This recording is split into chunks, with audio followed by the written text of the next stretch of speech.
Alright, good morning everyone, or I guess afternoon for me. Welcome back to another Blender live stream. I'm your host, Ozpin, and today we're once again doing an animation stream and chatting stream. Just for the sake of it, I really don't feel like doing anything too what's it called?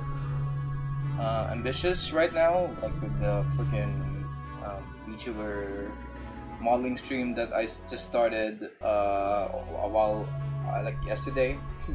So we'll just be doing some low stakes Blender animation here on this stream, and by that I mean doing some grease pencil stuff here on this channel.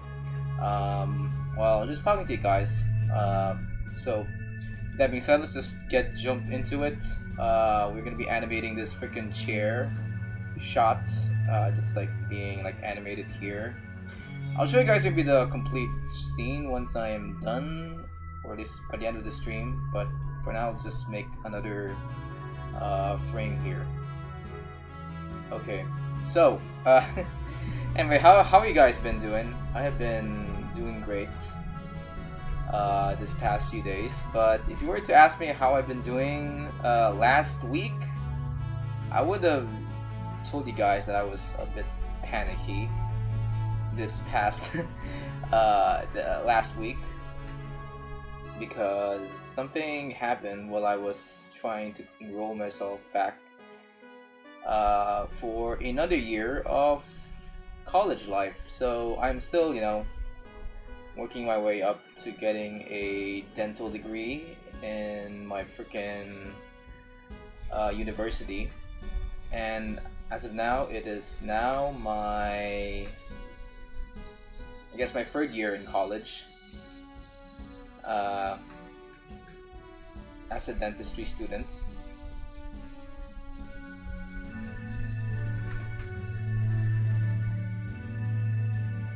And I was about to enroll for my college friggin'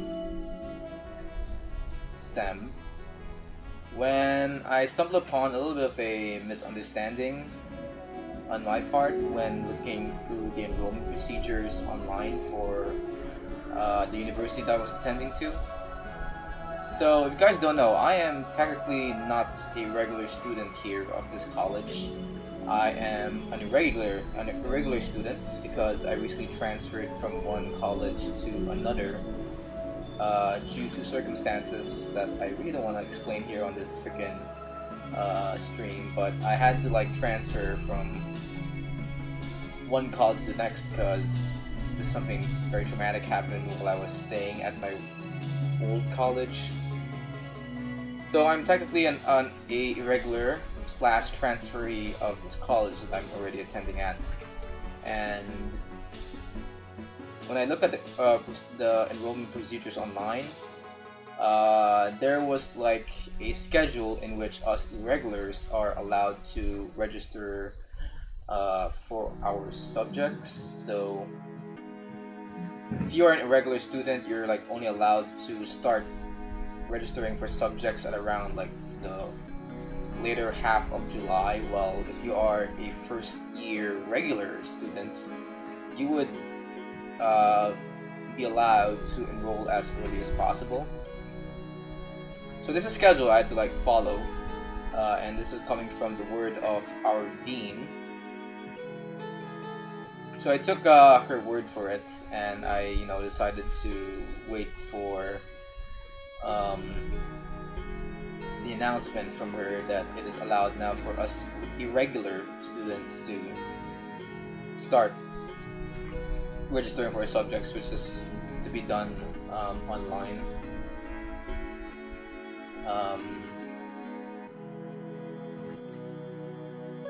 So I waited and waited, and by the way, I didn't know that it was supposed to be the start of enrollment to be around the second half of July for us irregular students, because it was only being happened. The enrollment only started when the freaking dean announces it to all of the students through email, or at least that's what I thought it was gonna be.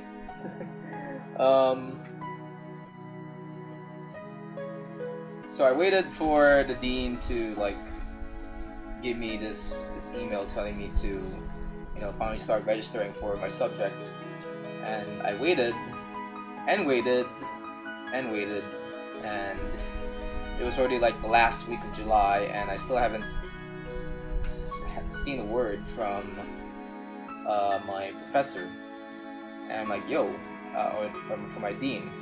So getting a little bit worried, I decided to message the registrar to ask him if whether or not enrollment for irregular students have already started, and it turns out it already did, and I completely missed the time for me to start enrolling for my subjects. And now that I'm late to the party, most of the slots for the subjects I plan to take for this semester have already been taken up, and I'm like, oh my god, this is so this is such bad news. I need to like figure out a way to get into school, or maybe not at all, because if I weren't gonna have any subjects if I won't take any subjects this semester, I was planning to maybe just, you know, take a job to you know, spend the entire 6 months working at a job somewhere, which I'm totally down with, but I, you know, at least prefer that I wanna, you know, go to school, because it would be a waste of time for me to just waste an entire 6 months on doing nothing to progress to getting my goal of getting a, you know, a degree in dentistry.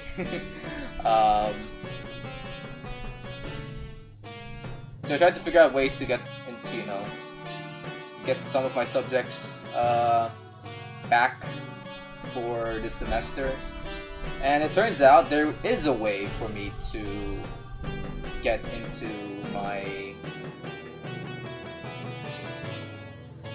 there's a way for me to enroll into my college without having to worry about, you know, occupied slots for my subjects. And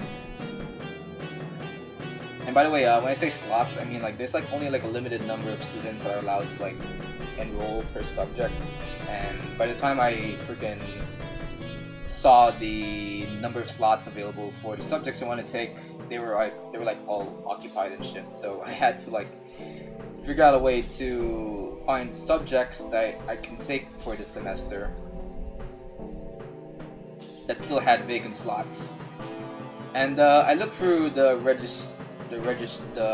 website that's responsible for registering me to my subjects, and I did find some freaking subjects that I want to take, but that had vacant slots. But the problem is that they weren't being taken. The venue in which these subjects are to be taken are not within the main campus that I normally attend to these past few semesters. They were being taken from in a campus somewhere else. So just to be clear with you guys, my college is, you know, has a main campus, but there are like also other campuses around the country that I can that my college oversees. Basically just, you know, like multiple different sub-branches of the college that sorta still has like the same degree as what I'm taking with the same curriculum. So I decided to like take, or at least pursue with my course by attending to one of these freaking colleges that are outside of the main campus that I normally attend to. And I look at where this freaking campus was, and it was like a bit further off from where I normally attend college. And when And when I finally arrived at where the college campus was through commuting, it took me like around an hour 30 minutes to around 2 hours to get there. Mostly because most of the freaking public transport in the Philippines and the roads here in the Philippines are freaking bad. But yeah, it took me like 2 hours to get to this campus, and I was having none of this, the fact that it would take me like 2 hours to get to this campus. But I did kind of like the campus overall. It was like very quiet. The students were very nice. Like even the staff was much more accommodating compared to the main campus. And I think the reason why is mostly because it's a very, there are like very few students attending this one campus of this college of mine.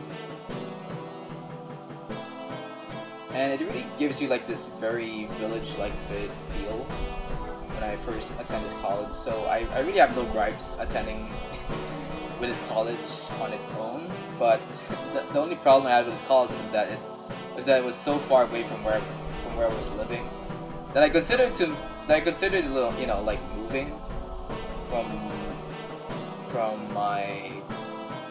the place that I'm staying at right now, which is my mom's house, to a dorm nearby, near my freaking college. And I got help from my mom to sort of help me find like a living quarter for me during my duration here at this particular campus. And we did find some dorms near this campus, but when I look at the preview images of how these dorms look like on the internet, it didn't really look that sanitary to begin with. Like there were some bed spacers there that had roommates that don't know how to clean their own room. Like I'm talking about like just college students that leave their dishes on the floor of their own room, as well as their laundry just hanging all about in their freaking rooms. And just by the previews of these dorms, it didn't really feel like it didn't really feel like the smell of it would be as good to begin with. So we really had to look really hard to find a dorm. Eventually my mom did find me a dorm to stay at, which is near the campus. But I don't know what came into my brain when I first looked into this dorm physically for the first time. But something about this dorm just didn't feel right with me. Maybe it was because of the heat of the sun when I was looking through this dorm. Because when I first inspected this dorm before I decided to rent it,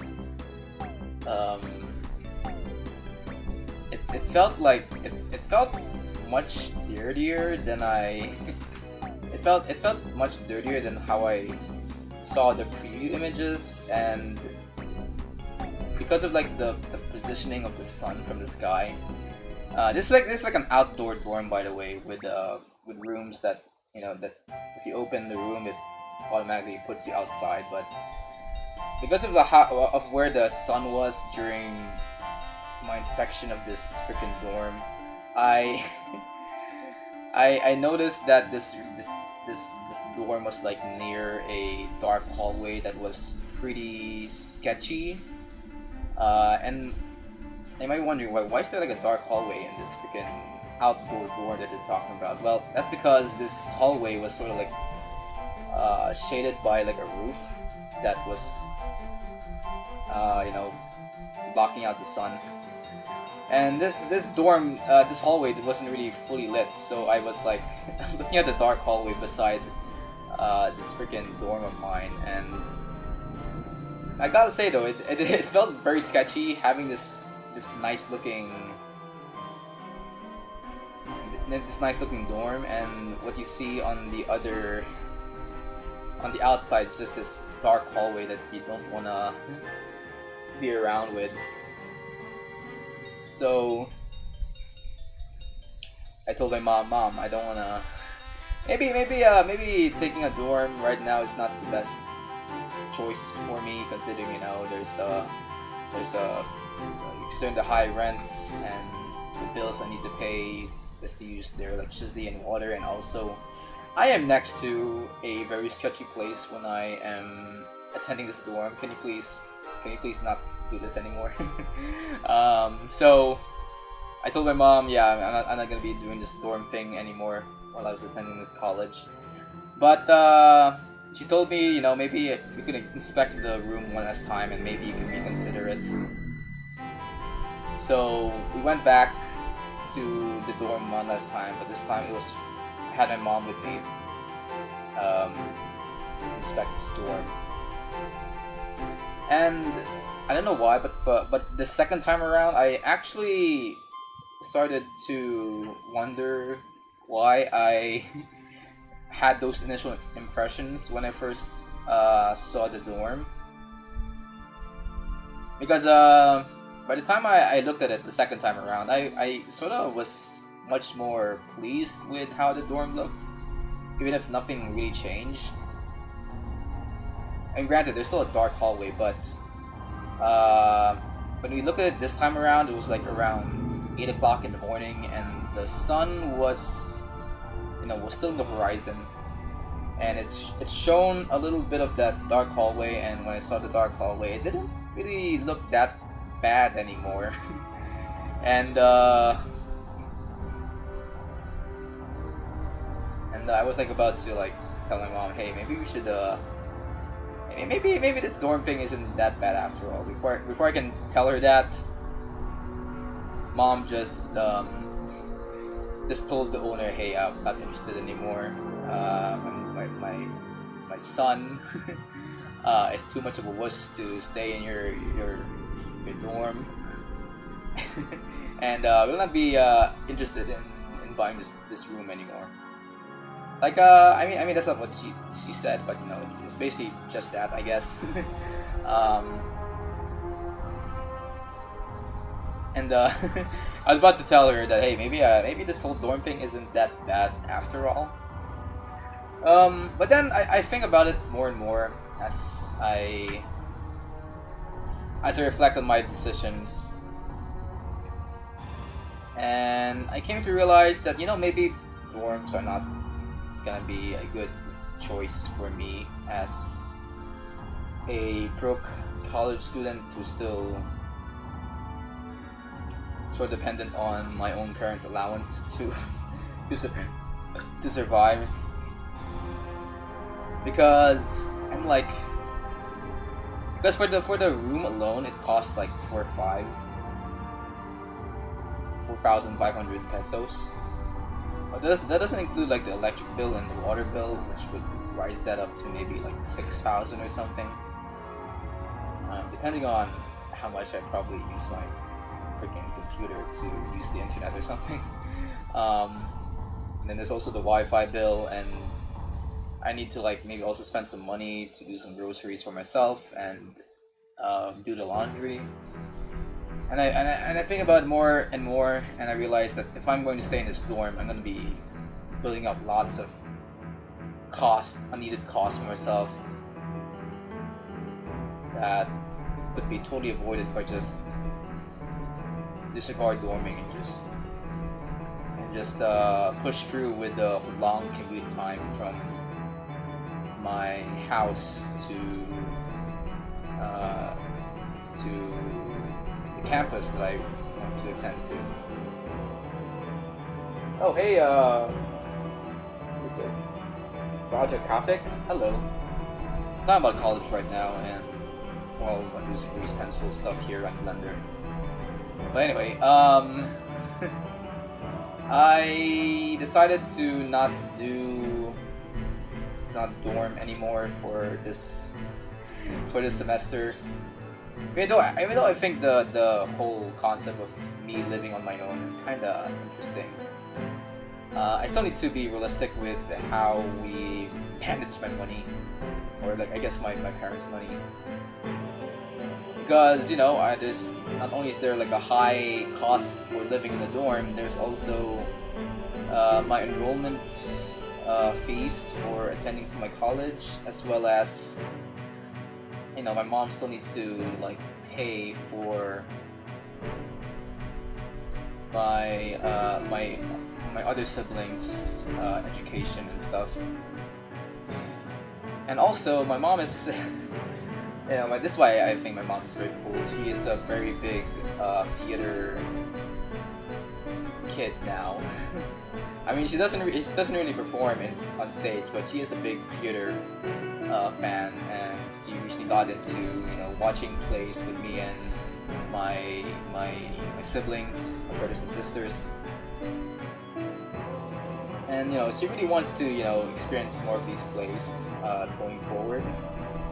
I mean, she didn't used to be a big fan of plays until she finally got like the money to attend these plays, and she just decided, hey, maybe we can, as a little bit of a family outing, we can maybe experience watching these plays every now and then. And I don't want to like ruin the mood by spending some unneeded cash on just me living in the middle of nowhere. So yeah, I decided to just maybe not push through with the dorms and stuff. How my English got worse each day. I bow, and now can't even know what do you say. Oh, you're talking about speaking English? Are you like I'm not telling you. I'm not asking where you're from. I don't want to accidentally dox you or anything, but I'm guessing you're in a place that doesn't really speak English. Maybe somewhere that's outside the United States.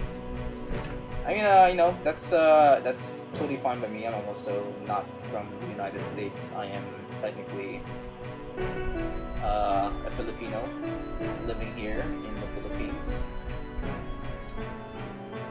So yeah, sometimes I do kind of struggle to like speak English every now and then. Like for example, during my comeback stream as a different person here, as you can see on the bottom left of my screen, I came to sort of realize that my English speaking skills have sort of diminished ever since I've last streamed, which was like I think a week ago from that stream. So I noticed that during my comeback stream, I kind of or I guess my redesigning stream, I had a little bit of a hard time like speaking English during that stream, even though that's technically a language that I've been using ever since I was like a kid. Okay, so how I got into learning English is kind of very it's kind of a very long story. Because you might think, oh, you're a Filipino, your native language must be Filipino, right? And to that I say, yeah, technically, but it's like if you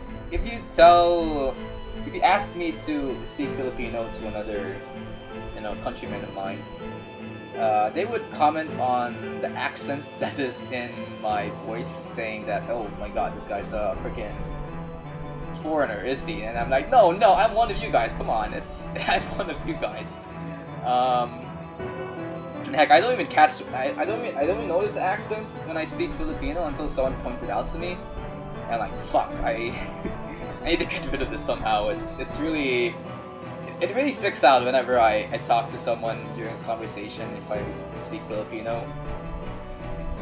Even if I like talk really quietly, they would just catch my accent and say, "Oh, yo, Morgan, you're you're speaking too loud right now." But you know, I'm hearing your accent, and it's really like it's being really noticeable to my ear, and I'm like, "Oh, no, please don't don't mind it, please." Okay. So yeah, the freaking English is just really sticks out, and the reason why I have English as, I guess, my first language, I guess, technically speaking, my first language. Let me just make a new layer here.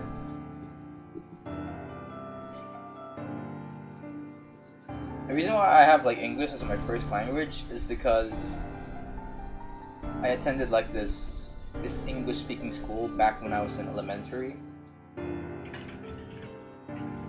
And when I first attended the school, I was speaking like fluent Filipino in my 6-year-old mouth.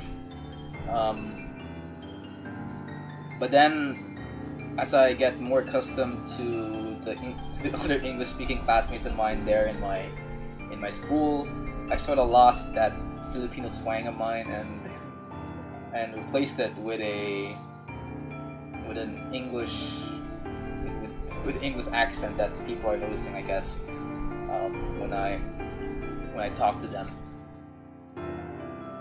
But that's why I speak English, I guess, even though I sometimes kind of hate it. The fact that, you know, it sort of like alienates me from the rest of my classmates who are maybe not that fluent with English. Like, there would be times when I would want to like join in on a conversation with my classmates in my university, but then when I you know, I can technically still understand them, but there's like some parts of Filipino that I sometimes goes over my head.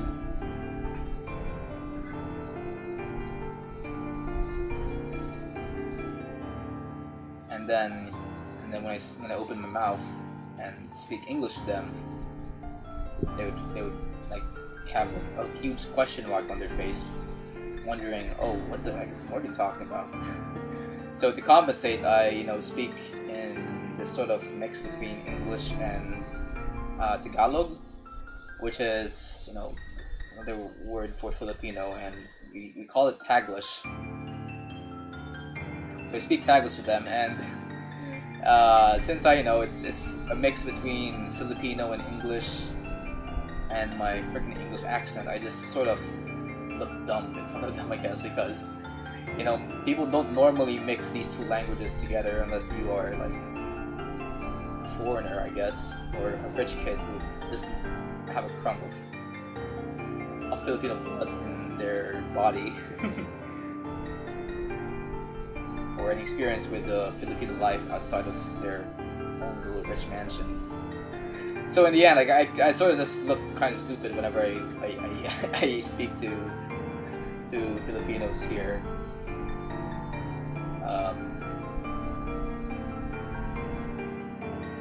But as time went on, I guess I just kind of got used to the fact that I'm just that one awkward kid that doesn't speak Filipino. In fact, I started to think more of it as, like, you know, a little bit of a personality trait of mine. The fact that I can just turn any conversation into an awkward little guessing game between what I'm saying and what they're saying.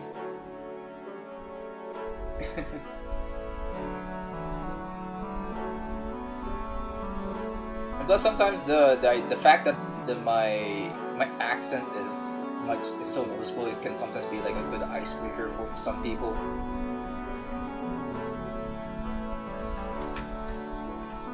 Because I do notice that there are some, you know, some teachers or friends of mine that don't really know how to start off a conversation But then when I start speaking and they notice my English accent, they just go freaking.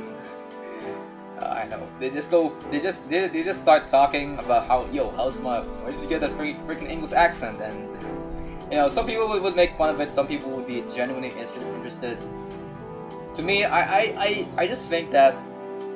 I just think that, hey, if this is what it takes to to lighten up the mood, I'm just all in for it,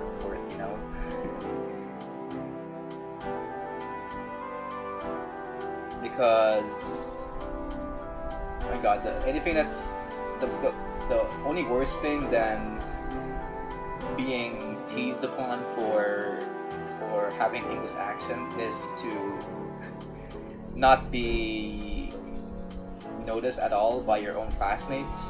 So the fact that people can use my little quirk as a conversation starter is just a little bit of a plus for me, I guess.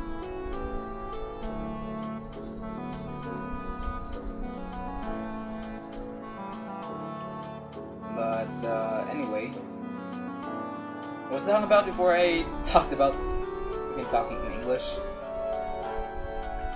Oh yeah, I was talking about freaking dorming. So I'm not technically not I'm not doing any dorms anymore, or I'm not planning on moving to a dorm anymore for this semester. I instead plan now to commute from my campus to my house. And at first I thought that this would be like a struggle for me to go from one part of the country to the other, which will take around like an hour and 30 minutes. But as I start to experience the actual route it takes to me, for me to get from one location to the other, I kind of began to like the whole idea of traveling from one place to the next, because the landmarks that I get to pass through to get to my campus is actually pretty nice, I must say. So if you guys don't know, one of the landmarks, which I can I guess disclose here, since it's a very popular landmark here in the Philippines, that I get to see while or that I get to visit while traveling from my house to my school, is this place called Ayala, or I guess Ayala. And it's this like big it's this big building that like sort of houses a bunch of buses on their ground floor, which will take you anywhere from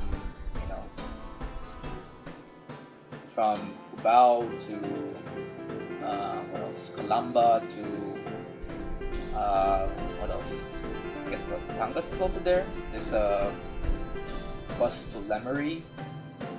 There are like a lot of buses there in this one particular place that is Ayala. But above that bus stop is this very nice looking mall that has a bunch of food chains that I like to visit every now and then, like Popeyes, Subway. There's this freaking Japanese place there called Urugami Udon, which I think sells ramen and udon noodles. And then there's this place called Zeus Coffee that's above the bus floor. And aside from Ayala, there is like, I guess, what else is there?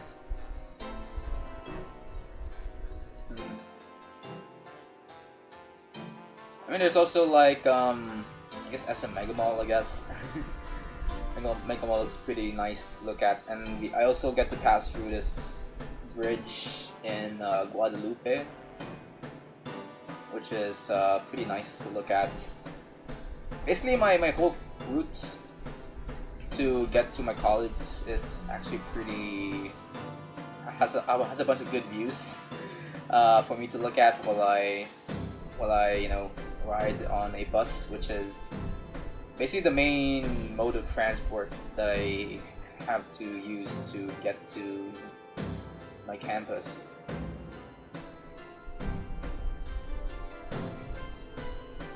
And it's pretty I don't usually go ride buses because most of the time I don't really need to ride buses when there are like cheaper alternatives for me out there, like riding a train or riding a tricycle. But for this semester, it's now like necessary for me to ride a bus because they're like the only ones that can ride long distances. And in some cases, buses are like the only way for me to get from one point of my route to the next. And when riding buses, I came to realize that hey, maybe buses are like S tier for me when it comes to the mode of transport you can get here in the Philippines, because not only do you get to ride in a comfy air-conditioned vehicle, but you kind of get like this nice view of the places that these buses pass through if you're sitting on the window seat of your bus. And while riding a bus, since your destination would most likely be far off, you can also spare some time to like sleep and stuff. It's something I already do when I get home from my old campus. But instead of sleeping on my house, I can just sleep on an air-conditioned bus like like what I'm doing right now. And I guess commuting is just much more relaxing now for me.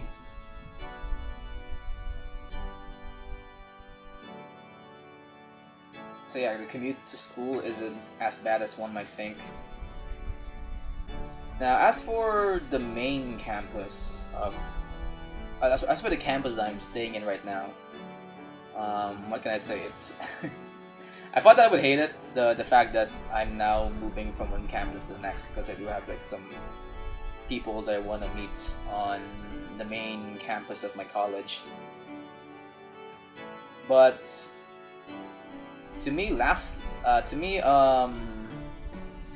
this new place that I'm staying in right now to pursue my course in dentistry is actually has good vibes, I must say, or at least vibes that really meet to my own standards. Because when I think of what's the optimal or the ideal college life for me, I would think of a campus with a with grassy areas, like in the University of the Philippines, for example. Like when you go to UP, which is a very popular place, a very popular college here in this country, you get like these well forested areas outside of your campus,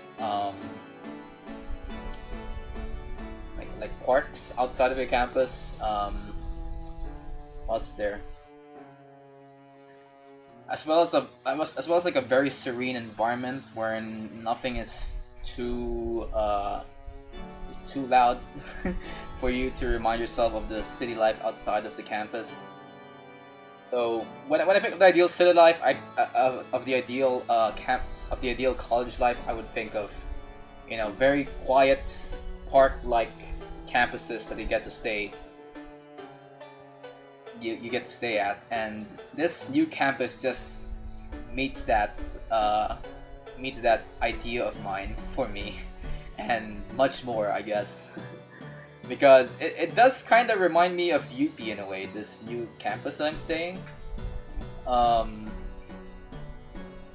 Although I must say though, like I think when it comes to like UP right now, I think it's like I think UP right now just feels very, or at least too crowded for me. Right, when I last visited UP, it was like too crowded for my own liking. So, when I now look at this new campus that I'm staying at, it does now kind of remind me of what I think UP should actually feel like. Because with UP, with the University of the Philippines, or at least with the Diliman campus, it has now become like such a popular place to visit, even as like as an outsider. Popular place to visit that you get, that every weekday or weekend you always get to see these cars passing through the campus, along the roads of the campus, as well as many joggers and too many bikers and runners to to even count for the capacity of what this university can store. So right now, I think UP is just too much of a crowded place for my own liking, compared to what once was as a rural little community of educators and students. And I thought that whole magic of staying in a rural like or a park like setting for your college is gone until I actually visited this place here in this sub branch of my college, and I get to experience that magic one more time, and it's like, wow, this is actually a pretty nice place. Like there are many trees in this campus, and it's not a very big place, but I kind of appreciate the fact that this whole campus is going for a quality over quantity sort of thing, because there's really nothing bad about this this place in particular, just a lot of good things. And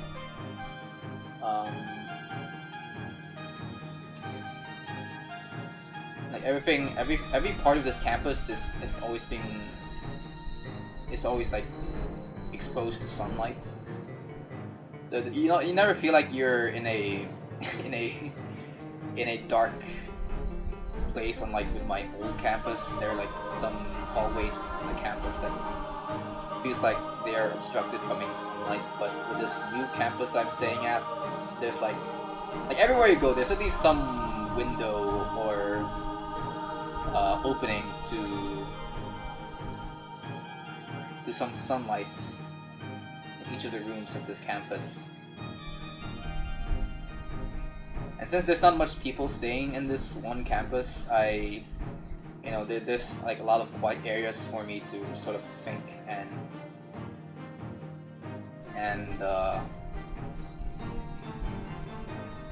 study.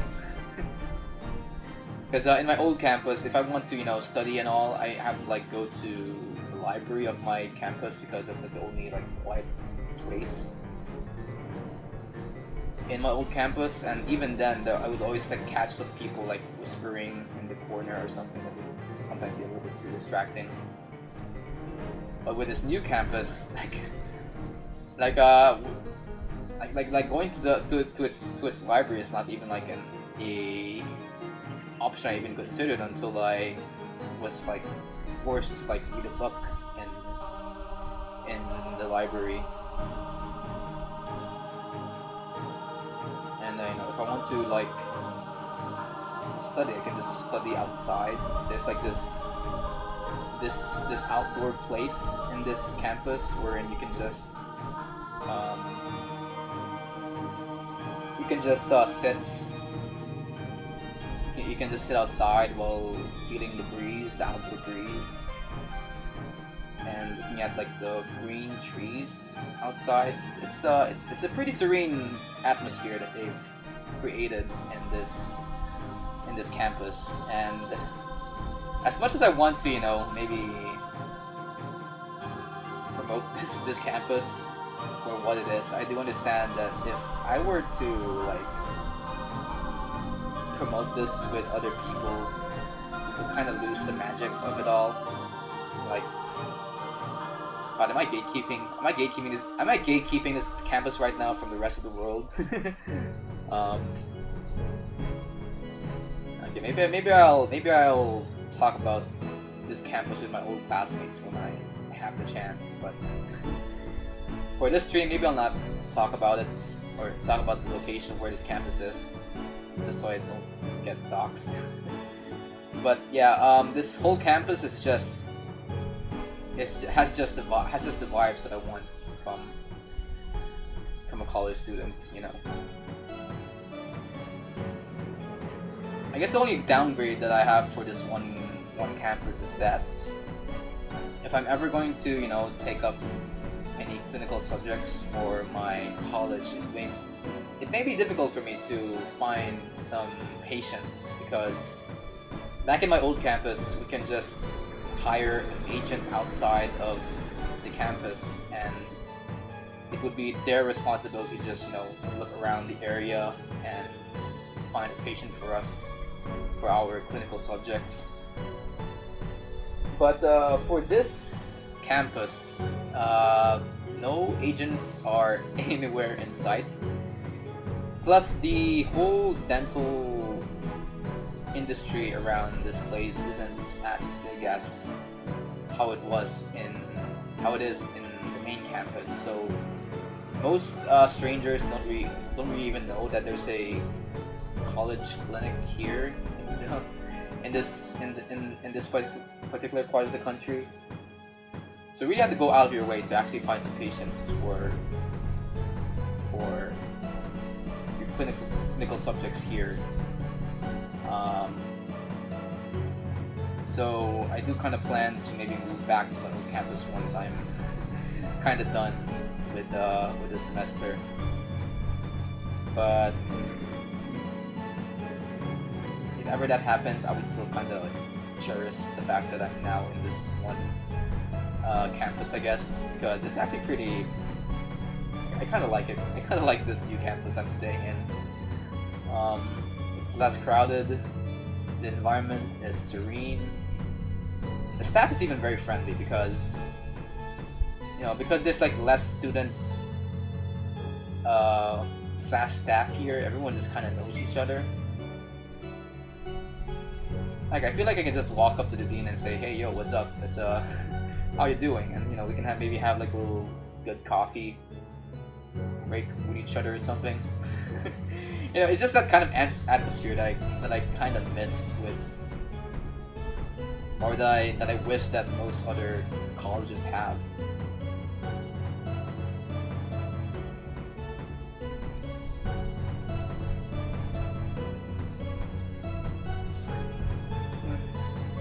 But I guess we do have to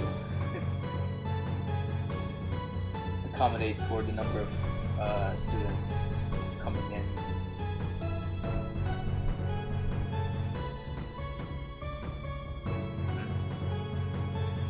Oh well, I guess that's my rant for I guess my review of how this campus looks right now.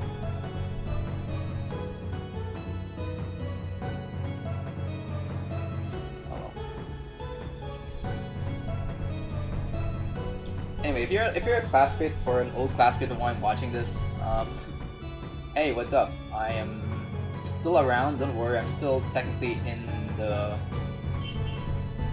same college that you're staying at. It's just that now I'm in like another different location, or I guess a different how do I say this? Like a different branch of the college. I'm now in a different branch of the college now that isn't in the main part of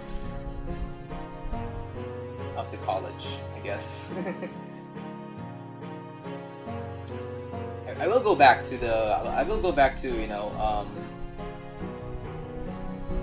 to my old to the old campus. It's just that now I'm just kind of enjoying this new college life I got myself into.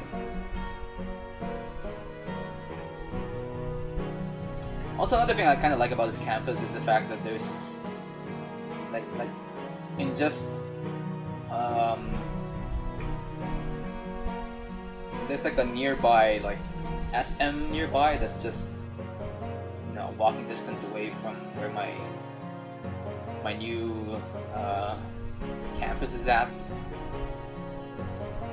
and it's a pretty nice little mall that I stumbled into. Unlike other SMs wherein their food courts seems like they're made from it seems like they weren't renovated since like the 90s or something. This particular SM has like a food court that's fashioned to look like its own like mini city. How to explain it? It's kind of like you guys know about this place called Kitsuna? You guys know Kitsuna? I think if you're like a parent, you probably know what Kitsuna is. It's this like this place that you can take your child to sort of like have them experience like this little miniature city while you go out and experience the mall outside of Kitsuna. So basically, it's just, I know, it's like I guess it's kind of like a daycare that you can put your kids into for a while as you know go shopping in a particular mall. This food court is kind of like Kitsuna in a way because it's sort of fashioned to look like a miniature little town or barangay here in the Philippines, but it's made up of these. It's made out of these props that they sort of made themselves to make it look like it's a little city within a mall. And I kind of appreciate this little design that they had for this food court because it does kind of feel like you're in a city in a way, or a city within a mall. So big props to this particular SM for having a nice little food court that's fashioned like that. I think the only other SM that sort of had this same sort of gimmick for their food court is, I guess, SM MOA.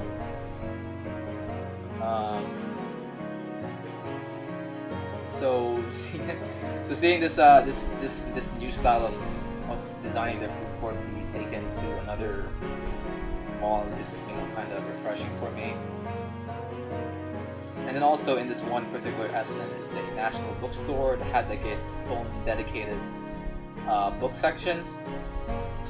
I don't know why, but with most national bookstores nowadays, I don't really see them sell a huge array of books. Like most of the time when I look at a national bookstore, they sort of heavily emphasize and marketing themselves as a school supply store instead of a place where you can buy, you know, actual books in their stores. But this particular national bookstore I found here in this particular SM had actual books for sale, and they even have like a dedicated manga section that, you know, you can find the latest like Shonen Jump issues and stuff, and like, yo, that's cool. Like this SM looks really has a really cool assortment of stores, I must say.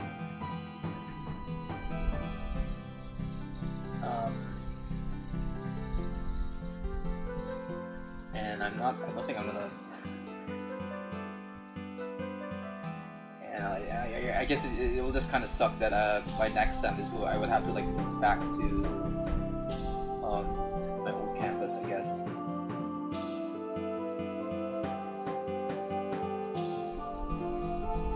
But if I'm ever given this decision, or if I'm ever forced to like stay in this campus for the rest of my college life, I wouldn't really mind it at all. It's a pretty relaxing, or it's a pretty well built campus with some notable landmarks around it that will keep me interested throughout the day. So that's why I kind of like this new campus I'm at, or this new campus I'm attending at right now.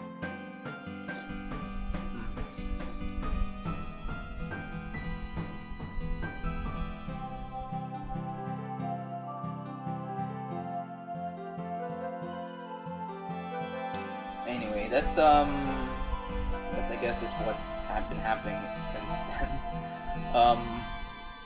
Let's move away from talking about this new campus of mine, and let's talk about some stuff that I've been watching lately.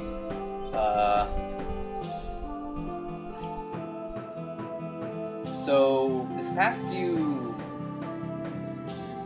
days, I guess, I got a chance to watch this ballerina concerts in I watched this ballerina concert in Soler, which is this like fancy little hotel in Taguig. I'm not really I don't really know my geography of my own freaking country, but I think it's in Taguig. So I watched this freaking ballerina concert in Soler, which is this nice hotel in Taguig. It was my first time actually watching a ballerina play.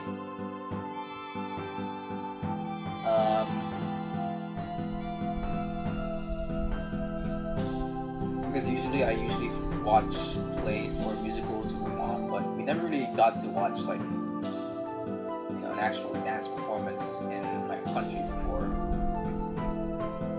So for the first time, I actually watched a ballerina play with my mom and my little brothers and sisters. And this ballerina play was sort of special because it was a collaboration between, I forgot what it was, like the National Ballerina Institute of the Philippines, I think, and some orchestra group here in this country. I can't remember now.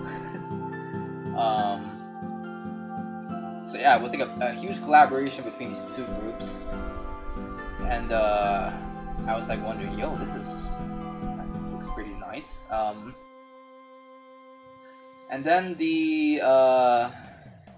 before the show started, the directors, or I guess coaches of these actors, came into stage and just went over the behind the scenes of this freaking play, how they got all together to make this little big collaboration of theirs for the first time, as well as talk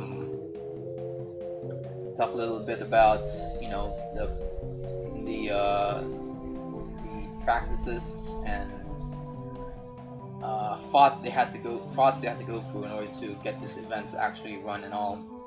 And I think that's pretty interesting for me to listen to, because normally when I watch a play or a musical, they just get into the play or musical without any further forward or introduction from the people or creators behind the play. But for this particular performance that I saw with my family, I actually get to see the thoughts and the ideas that these creators or actors and performances had in mind when they were making this little event. And I think that's a little. I find that pretty fascinating. I want like more plays to encourage people to look more deep into the behind the scenes of how they make these little performances live on stage. And it kind of reminds me of. It kind of makes me think that, hey, there are actually people here in the Philippines that actually do care about the craft, and I kind of want to see more people express their love and their appreciation for their own medium of art that they want to try and pursue. So that's why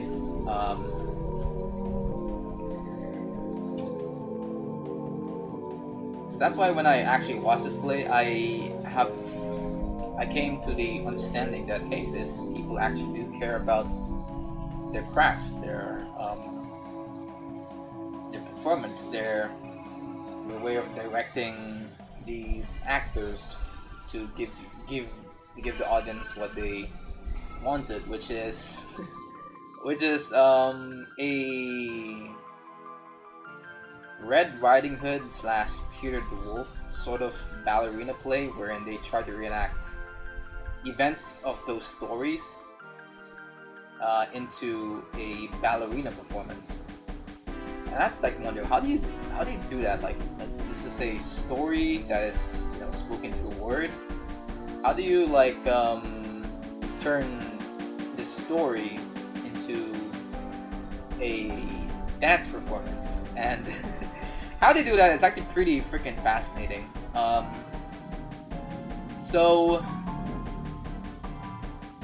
to give you guys an idea of how the ballerina play worked out, it's kind of like they fashion, or I guess told the whole Red Riding Hood storyline they turned the Red Riding Hood storyline into a Tom and Jerry sketch in a way.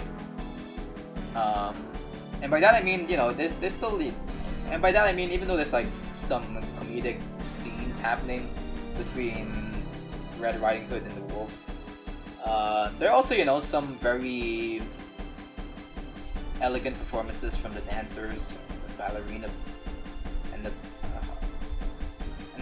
ballerina dancers of this play.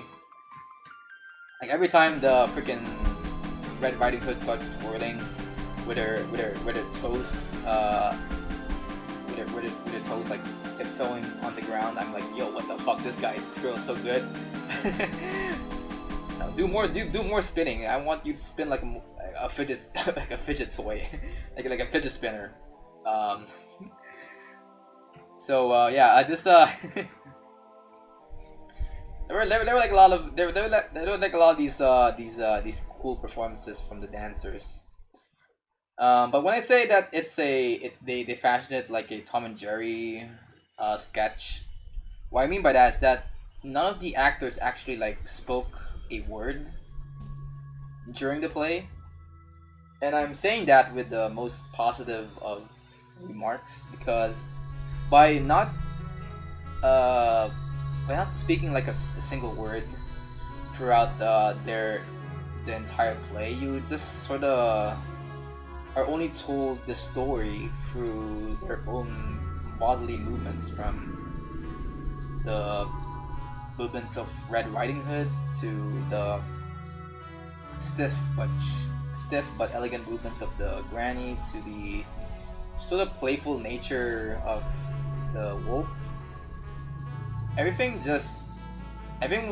was characterized and told just through how these dancers like move in the play.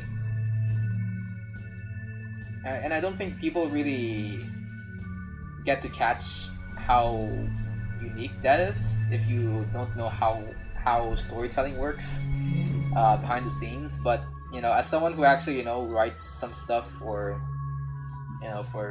things like my own animations and stuff, trying to write something without any characters speaking is actually pretty hard. So the fact that they actually get to pull this off live on stage while still telling a complete and coherent story is just so fascinating for me. It's a very inspiring move on their part that they never really spoke a word of dialogue, and instead just committed to trusting on their own actions on stage to tell this story. And yeah, I kind of like I would go so far to say that this I think is my most favorite play that I've watched of all time, I must say. At least my most favorite play that I've watched live. Because I think, you know, when I think of plays, I think maybe Alexander Hamilton is still like maybe on the number one spot for me when it comes to plays. But when it comes to live plays, I think this one is actually pretty good. Am I wondering? Oh, yo, you watched Alexander Hamilton? Yeah, I did watch Alexander Hamilton in Disney Plus. So that doesn't really count as me watching something live on stage. But yeah, this whole retelling of Red Riding Hood is actually on my number one spot when it comes to live performances that I've watched throughout my lifetime. Although I think that will change a little. That opinion might change when I finally get to watch this play live on stage for the first time.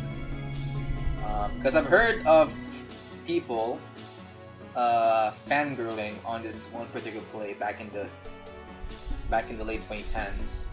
This play called Dear Evan Hansen. I saw some people like talk about how good this play was back in the late 2010s. And after watching the Alexander Hamilton, I'm so hyped to watch anything that people think is probably the best plays of all time. And when the Alexander Hamilton hype train died down, people kind of moved on to watching things like Beetlejuice or The Heathers, Star Kid, and one of them is of course Dear Evan Hansen. And I never really got to actually watch the play in any medium at all. I can't even find a recording of it online. And now I finally, or I guess my mom finally, found us a seat to a live performance of it sometime this year. I'm not sure when, but we will eventually be watching Dear Evan Hansen live on stage at some point in the future, and I'm so excited for that. I kind of want to see what all the hype is about for this one play. Would I be disappointed or like intrigued with the whole idea of watching this play? Because I do understand that there are some people that do kind of overhype this one particular play, but hey, hype is hype. I kind of want to see what the whole discourse is about, and if I don't get anything out of it, I can at least make a whole rant of it here on my YouTube channel. have a live stream be titled Dear Evan Hansen review or something. Is it good or not? And that'll probably get millions of views or something. But hey, are any of you guys like theater kids or anything? Because the only place that I look forward to right now is maybe Beetlejuice, Heathers, and maybe a Star Kid musical on YouTube. And I guess that's about it. I don't really know what else is popular here when it comes to the theater side of things. And I want to know more about what's trending here in this medium of art. So if you guys have anything in mind, you can leave it down in the chat or down in the comments of this VOD if you're watching this in the future. Okay.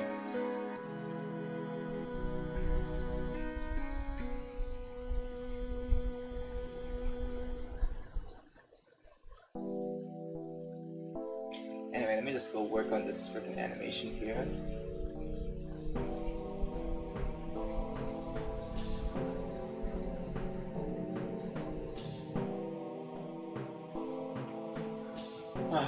Okay.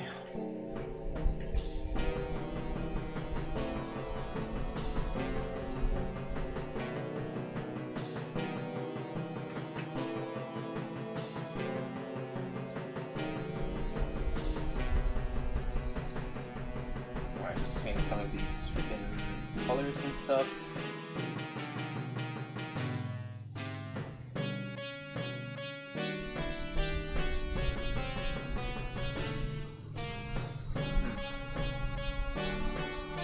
By the way, guys,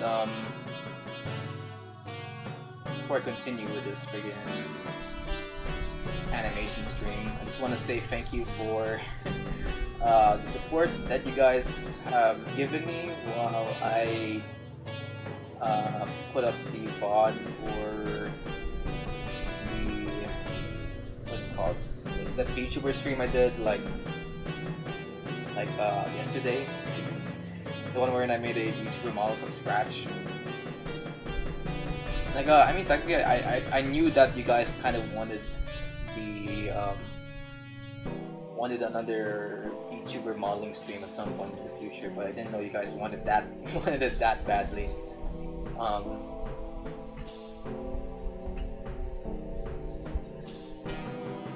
Because I don't know, are you guys still into VTubing up to now? I mean, I guess, or maybe this isn't the right demographic to ask this question, considering that I am part of the VTuber demographic. So anyways, within this community would say no, VTubing is not dead yet. But if you're like outside of the VTuber sphere,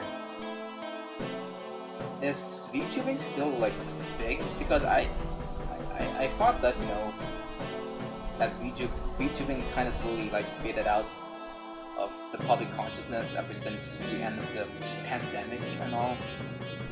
You know, like I think VTubing has gone back to becoming like a niche community now. Ever since, you know, like the big players from the whole live group kind of like graduated and stuff. But now that we're here,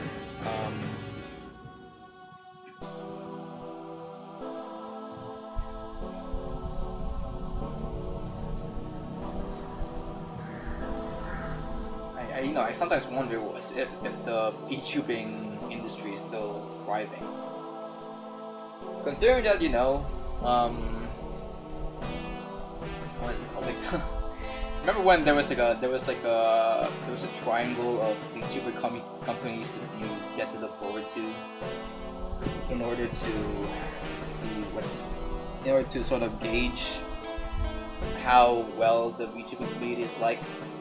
You know, we got like the whole live production troupe. There's like the Niji Sanji one, and then there's the V Shoujo one. And now, fast forward to present day, and two of the companies have gone into hot waters for having the most controversial of talents under their freaking side. Or they're in hot waters because they accidentally, or not accidentally, but meaningfully stole a bunch of stuff from a charity.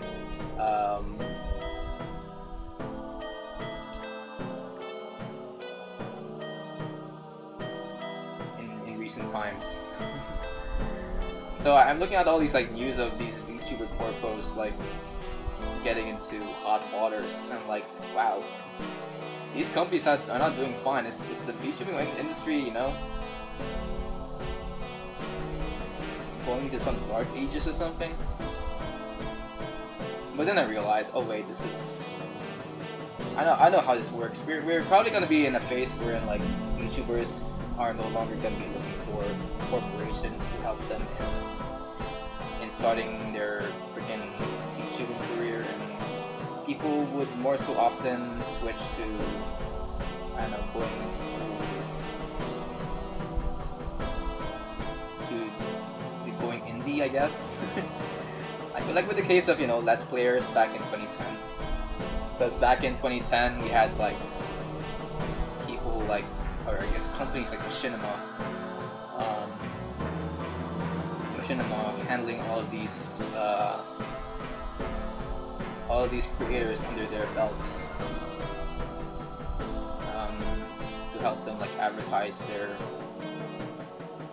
own like creator journey. It wasn't like the Buscus and Titus Minecraft part of like Machinima.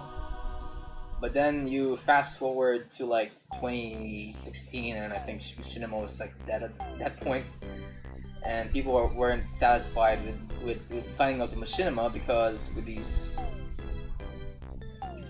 creator groups, they kind of like take a cut of your ad revenue when you sign up to them, and when that happens, you kind of sort of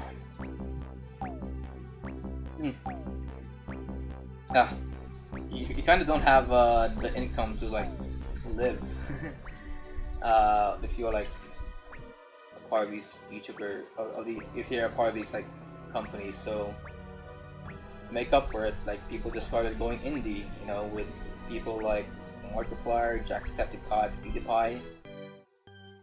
They became like the first people that you think about when you think of, oh, they are people that aren't really signed up to any big corporation, or I guess they weren't signed to any big corporations when I first heard of them. And when people notice that these creators can succeed even without a big company behind their backs, they will go, oh, this it's possible for people to start a YouTube or Twitch career without having to sign up to some executive's decision. So yeah, it's I think what will be like the next trend for YouTubers going forward is that they will figure out a way to go indie, which I think is not that hard considering, you know, I'm also technically an indie VTuber. You just kind of have to figure out how to make your own VTuber model, or find a commissioner that would let you make a VTuber model at a low cost, and you're pretty much good to go. So people will go indie, freaking companies will go bankrupt, and it will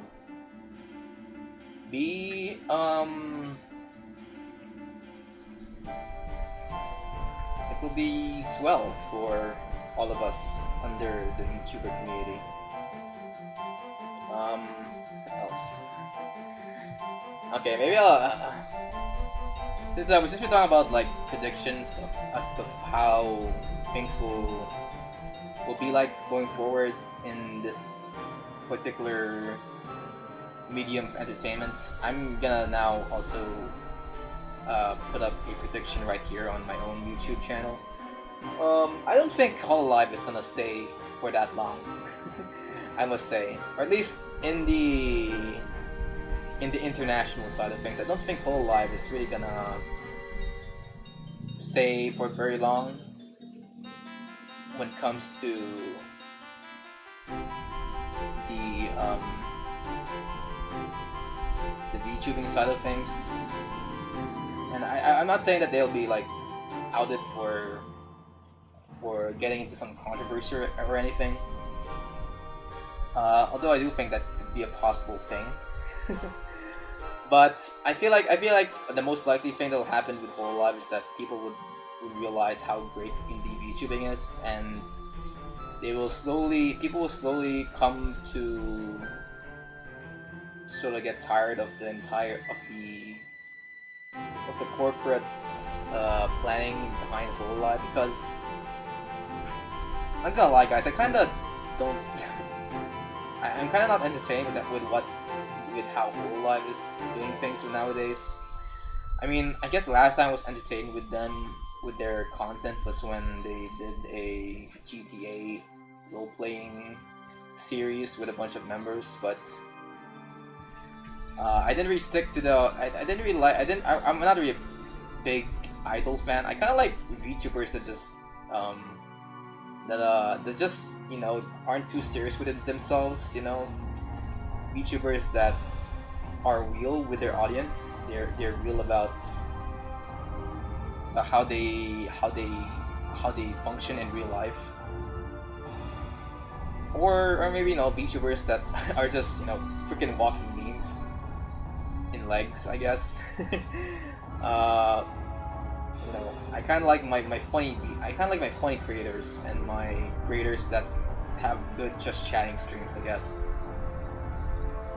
Like with the case of Giga, Moist Critical, and I know Moist Critical is not a VTuber, but you know, he does kind of fit the mold when it comes to creators I want to watch, as well as, you know, Josh Strife Hayes. You know, if ever we get like a VTuber that's sort of reminiscent of Josh Strife Hayes, I would definitely watch him or her for the majority of my free time. So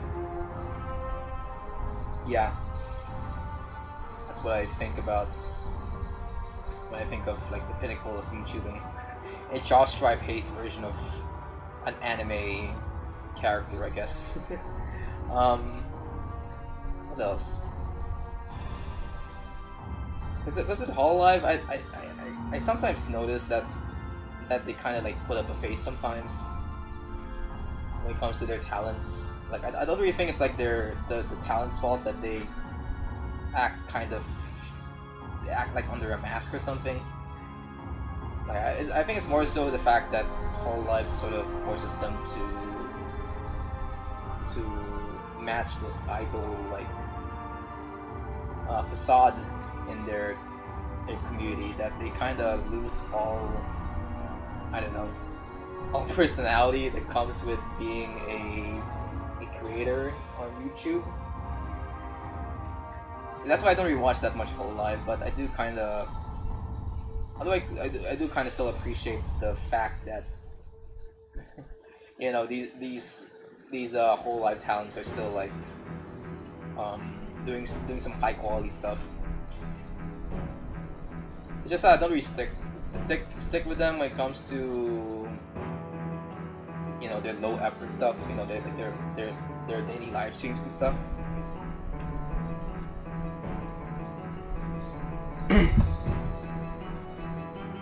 I know, is that a controversial take? I don't think that's a controversial take.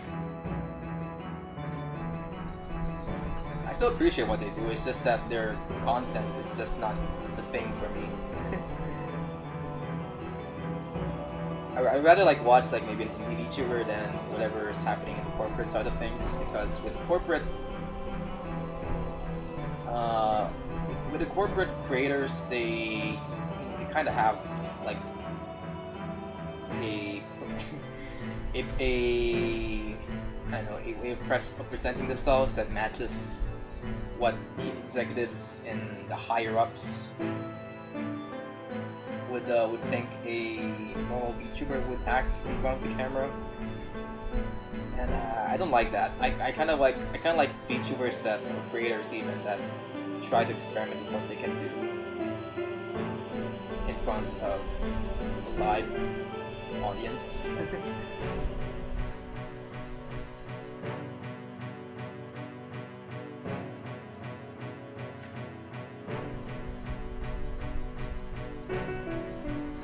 I think that's what creators should actually do, you know, since you're a creator making art, or well, not really art, but you know, making a performance here on the internet. It's best for you to, like, you know, innovate and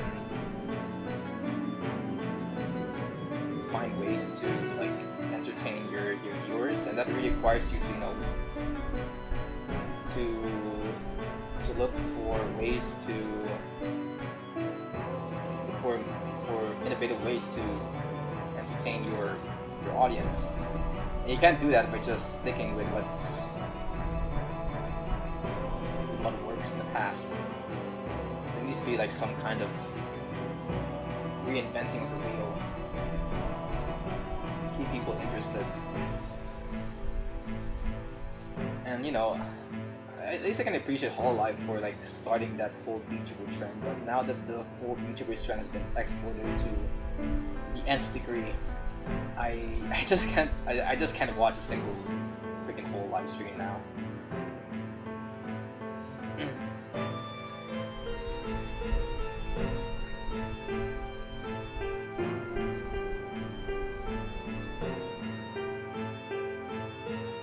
Or even like maybe or even technically like any idol thing in general.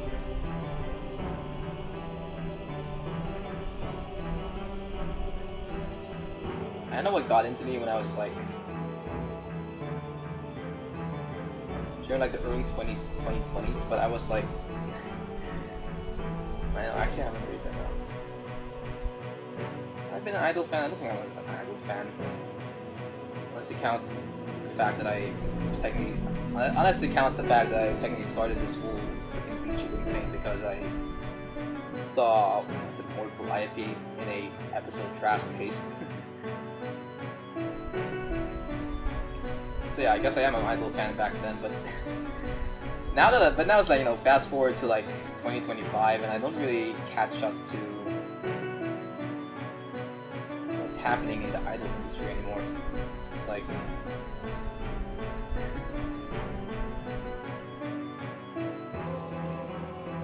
because, you know, because as I started to learn more and more about how these you know, corporations work behind the scenes, I just can't like consume these types of media without also thinking about like the abuse and ongoings that happens between the talents and producers behind the scenes that you can't really ignore if you are, you know, way too into the internet side of things. So yeah, that's why I don't like. Really like I don't like idol agencies anymore. Unless you're talking about K-pop Demon Hunters. Wow, that's a good segue. That's yeah. I can't Take off. Whoop. Nice. Nice on the phone. Okay. Hold on, guys. I'm gonna just pause the stream here real quick. Hold on.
Oh my god. Sorry guys. I had to like do some stuff for my mom. We were like planning on our dinner. It required me to like plan out the amount of rice I'll be cooking later, as well as I need to like. Okay, what is this?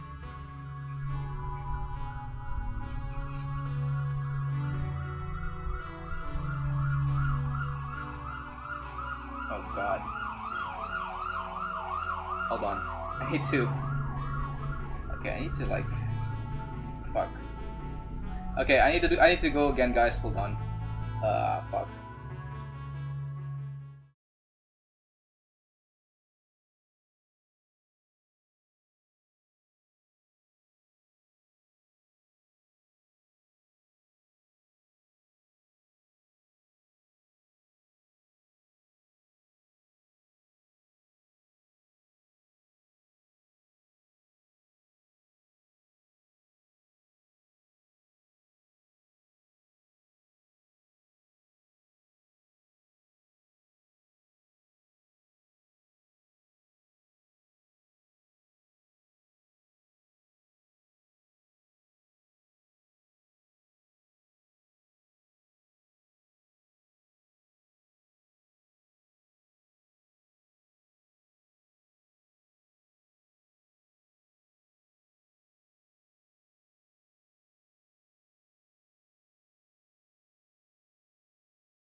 Oh, okay.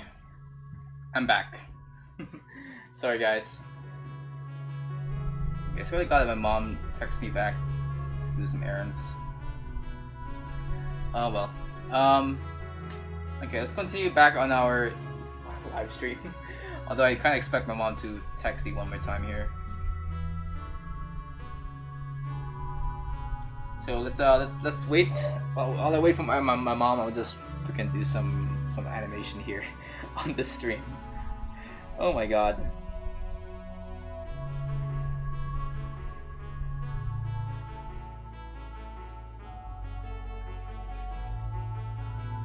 Hold on, where's the...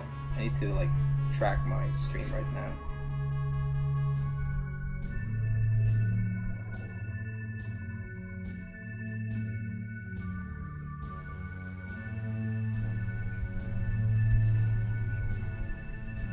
Ah, god damn it, I have to go again. Alright, hold on. Frick. Anyway, I just noticed that my Please Wait stream, it doesn't have like music playing, so I'm gonna turn that on once I switch this. Alright, hold on.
Okay, I'm back.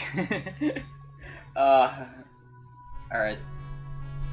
I don't know what the fuck. Oh my god, I might probably have to do another. Another. What's it called? Another cut of the stream. This mom keeps like telling me to do some errands here. Oh jeez.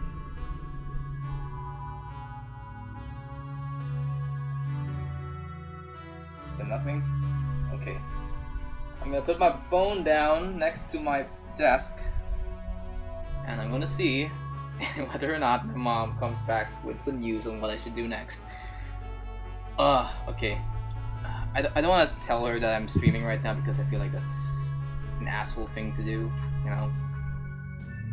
Like, yo mom, I can't do this errands because I'm streaming right now. Like, no, that's not how I roll, but I do kind of still find it infuriating that I can't get the stream to start. Because my mom is like updating me on stuff. Alright, so let's start moving some of these, I guess coloring some of these stuff here. Let's get some stuff here as quickly as possible.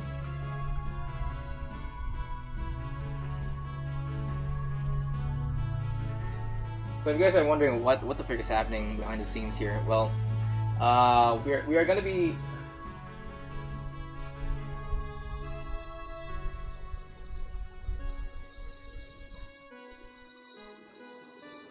Oh god.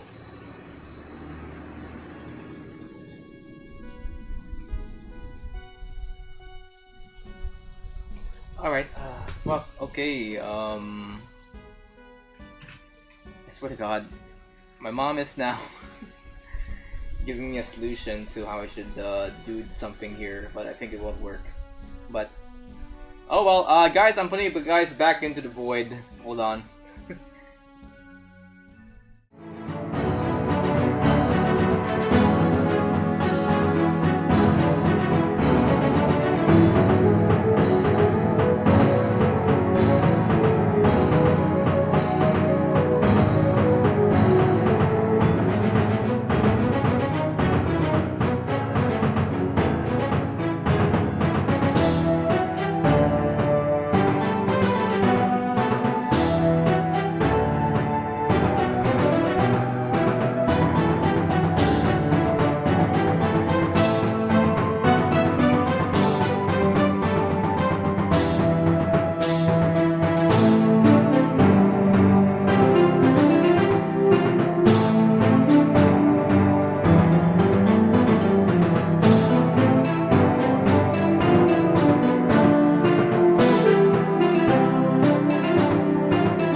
getting annoyed right now.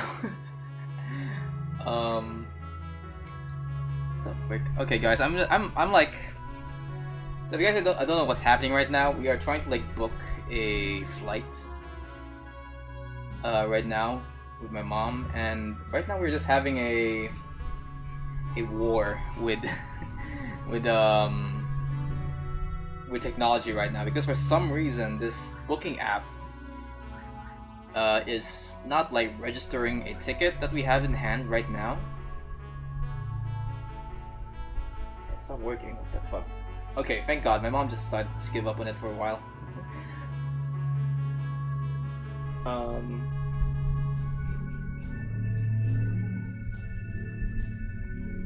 Oh shoot, hold on. Oh my God, I need to go again. Oh wait, I can just do this right here.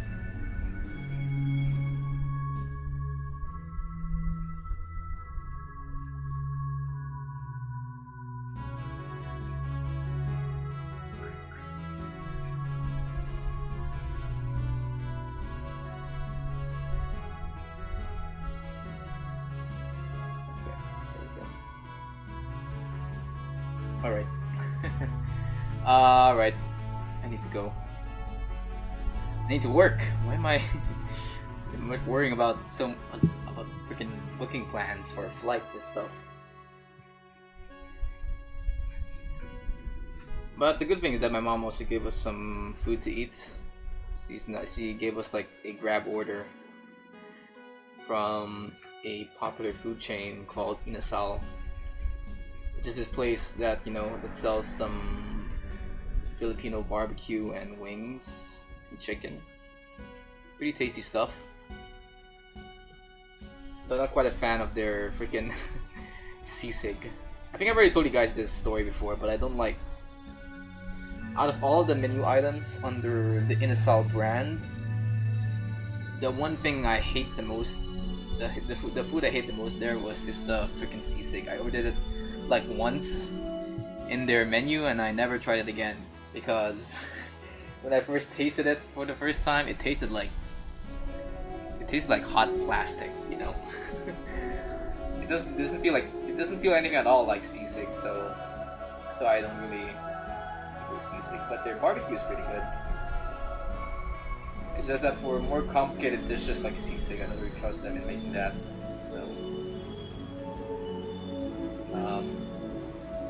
back here, I guess. Anyway, let's start paying this chair.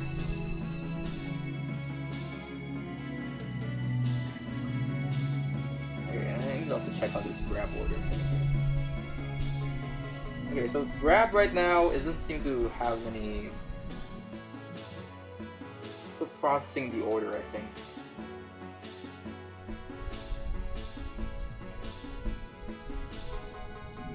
Yep.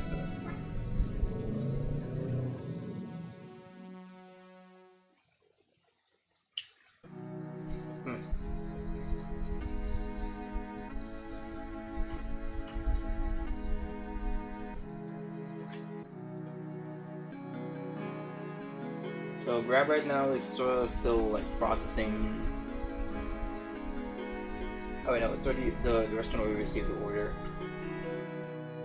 It's now just waiting for. I'm now just waiting for like a Grab driver to pick up the food and bring it to our house.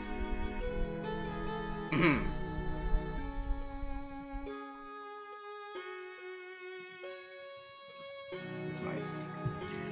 Well, speaking of fast food restaurants, I haven't really been eating in any fast food restaurants lately because, as of now, I haven't really been. I've been more conscious as to what I spend when I go out and, you know, commute from my school to my school and back. And because that's like the only times I get to like eat out, I guess, aside from, you know, maybe family outings with my mom.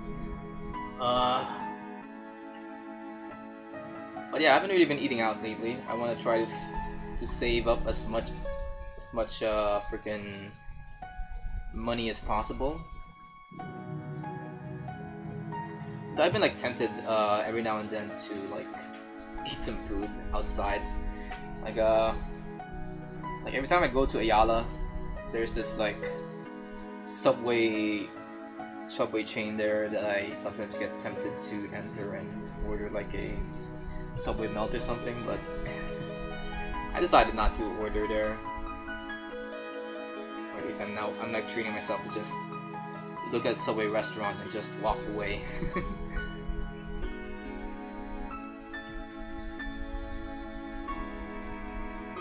Because I have this habit of just looking at a well-known fast food establishment and just eat there, you know, if I have the choice to do so.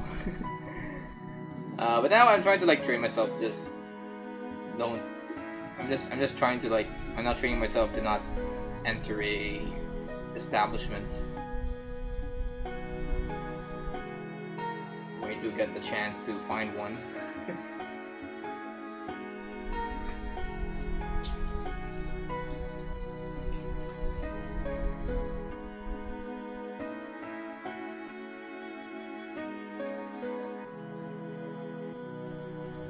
So now I still haven't been eating. I've yet to eat in any fast food restaurant this past couple of months.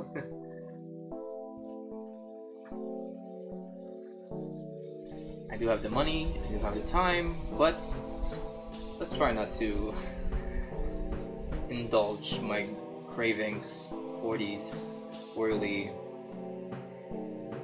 foods and beverages.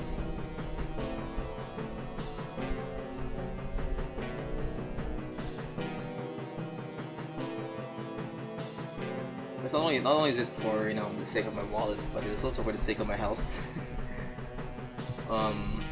So because I think I noticed this.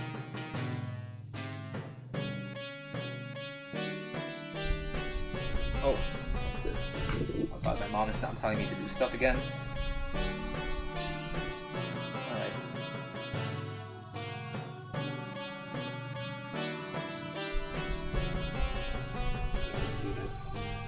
I can actually do this while I'm streaming right now, so all this will be done on my phone. Let's see.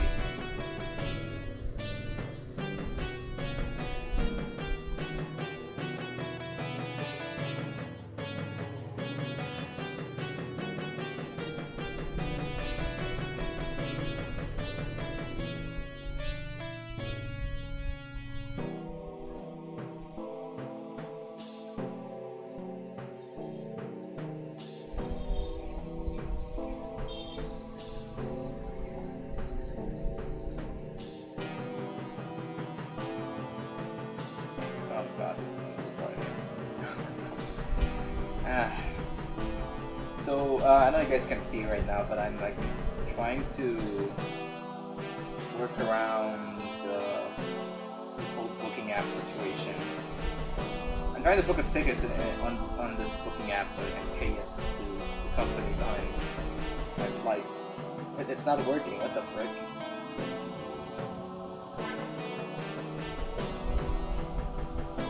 Don't worry, guys. This ain't a Boeing airline. It's we made sure that it's not Boeing. Come on. It's company though, what the frick? I'm giving you money, come on. Take my money. This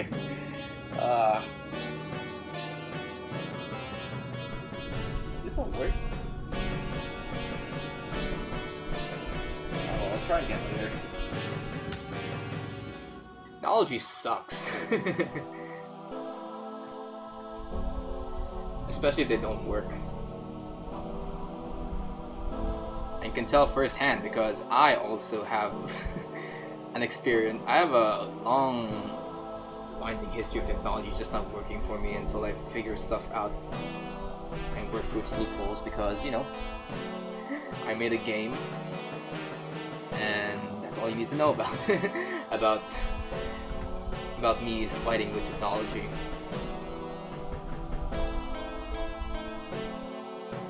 You know, even up to now, I still can't believe I made a game this past summer you were to tell me like years ago to like make a game for you guys live on stream, I would think that it's like nigh impossible. But now that I finally took the time to actually learn how to code and make these animations and assets here in Blender, it's now I guess possible for me to make a game in Godot. I kind of want to get back into game development, but it'll probably not be as ambitious as my space shooter game, even though that's already like not much of an ambitious project. I mean, everyone knows how to make a space shooter game. I kind of want to make a pinball machine as my next project, but before I do that, I need to first like learn about I need to learn Godot's I need to learn about Godot's 3D engine before I can do that. I heard it's like pretty janky compared to a 2D engine, but people also say Blender has a janky 3D rendering engine, and I think it's fine. So what's wrong about using Godot's render engine, if like Godot's 3D engine, if this is the standard that we'll have when it comes to these creative softwares?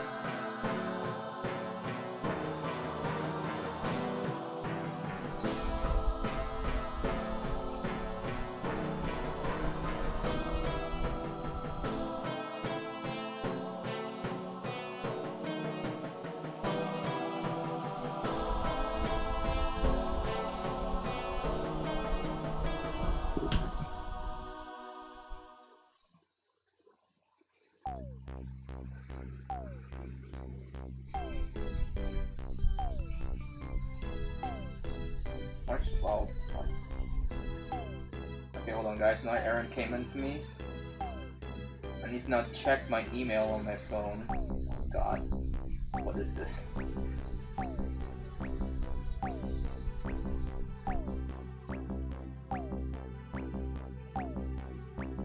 Let's see. All inboxes.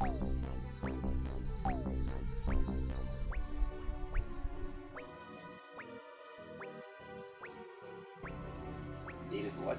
Let's see. Dated March 12th? Air Asia? On?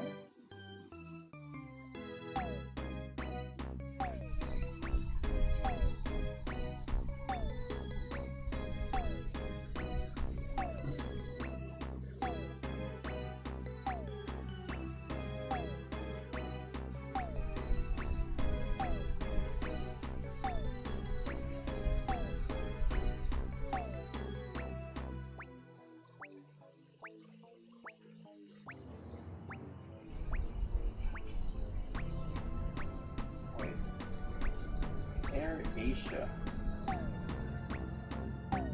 What's coming up here?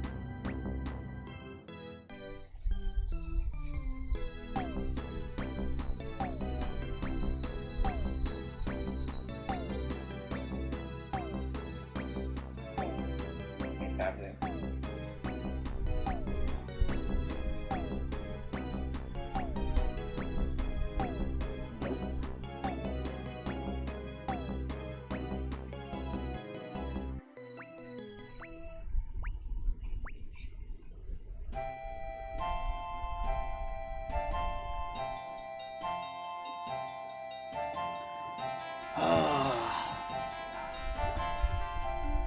Oh guys, I'm just busy fighting with technology right here. Freaking this app, man. I don't know how this freaking booking app books tickets for my flight. I'm guessing it's like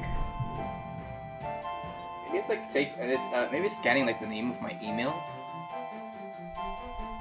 But the name of the email doesn't match with the name listed on their server or something. They won't give you, they won't let you book your ticket. Oh. Okay, this sucks. I mean, I think I know now what to do next with this, but this kind of bit.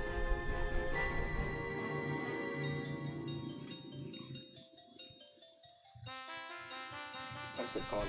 I know how to, you know, there's like alternative methods to get this ticket booked, but it's like a little bit of inconvenience for me and my my parents here.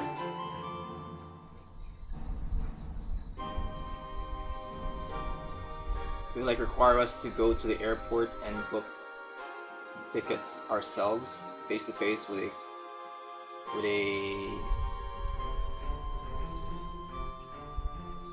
a person there.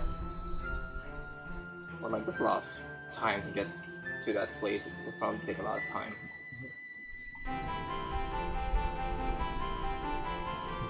Oh, speaking of which, I need to look at my freaking cup and grab order.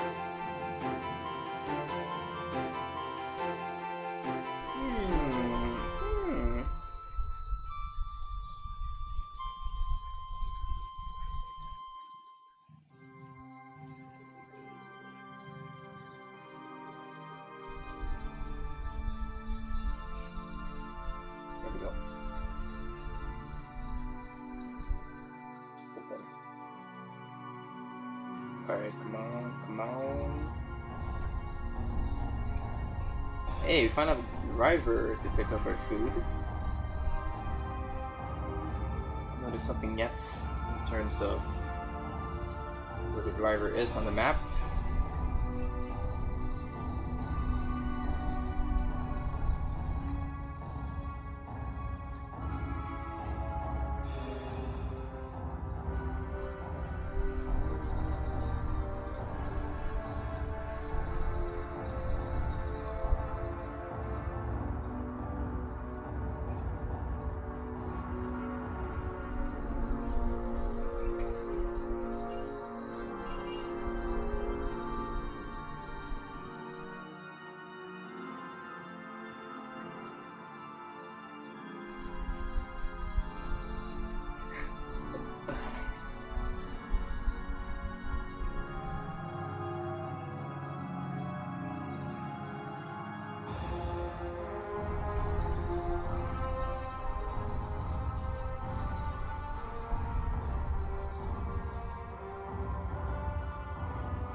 Oh god, I need... Well, I feel like going on a bathroom break right now, but I don't want to interrupt my stream any further.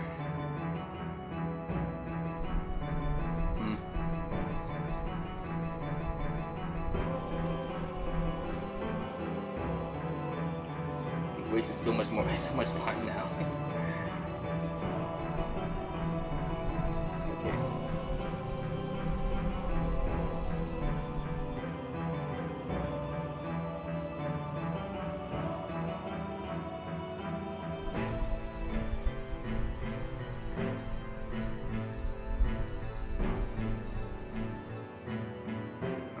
Paint some of these parts of this chair.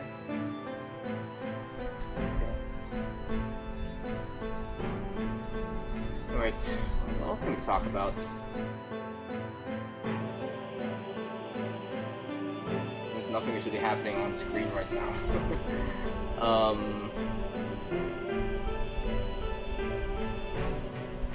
Let's search up. Hold on. Close up Discord here.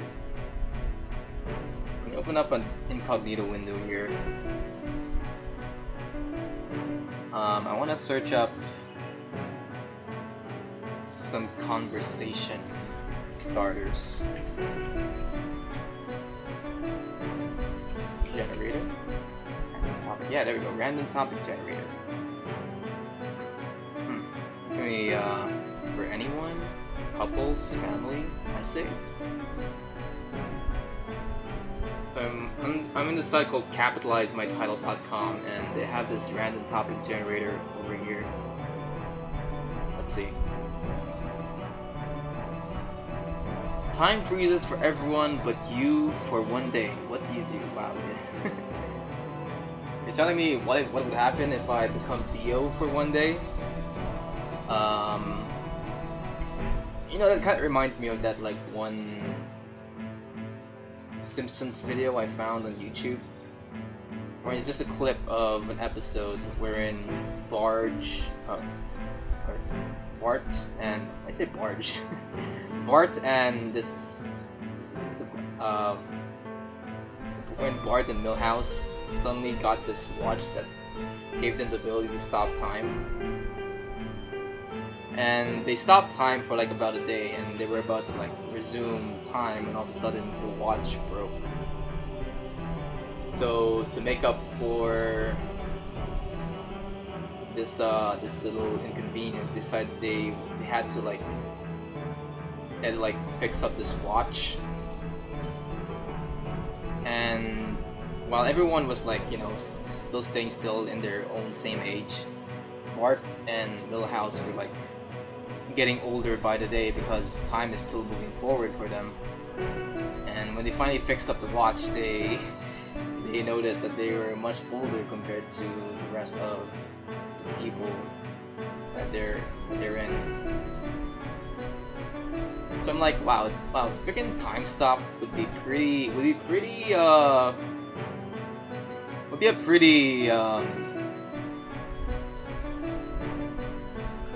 inconvenient power to have when, you know, when you consider the fact that you get to grow old while others still stay the same age. The same age. You kind of want to keep your youthfulness in a way. And the fact that you get to, you know, grow white hair while others in your life still like are in their 20s or something. It's just like inconvenience in a way.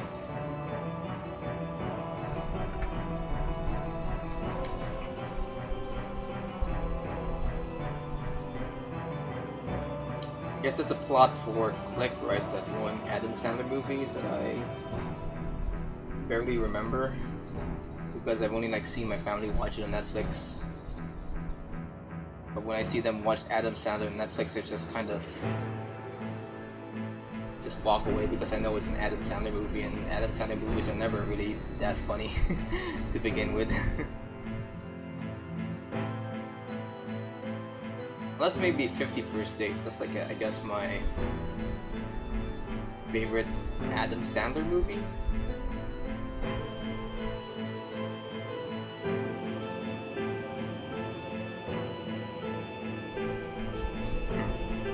But as for the question of what I would do if I'm able to freeze time for like one day, I'll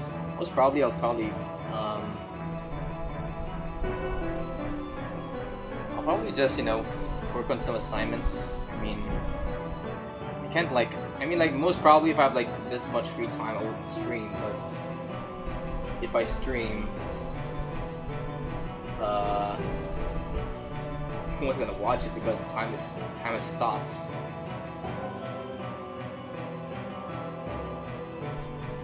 Actually, you know what? Maybe if now that I think about it, if I stop time in the middle of a stream that has like, I don't know, like hundreds of viewers watching right now, would that mean I would like gain lots of watch time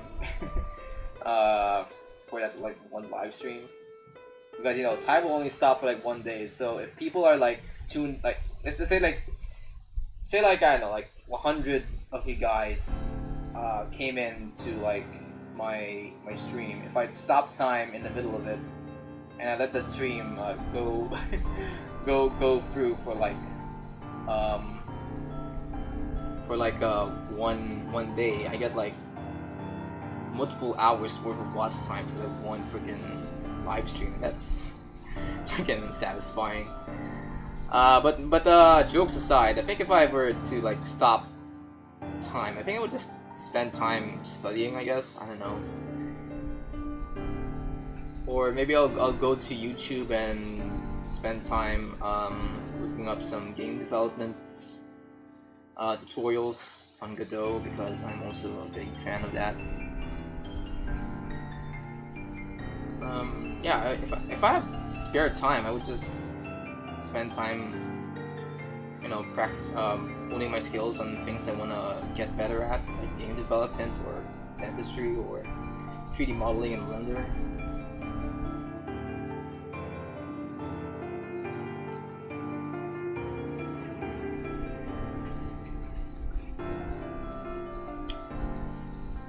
What else? What can I do if I stop time?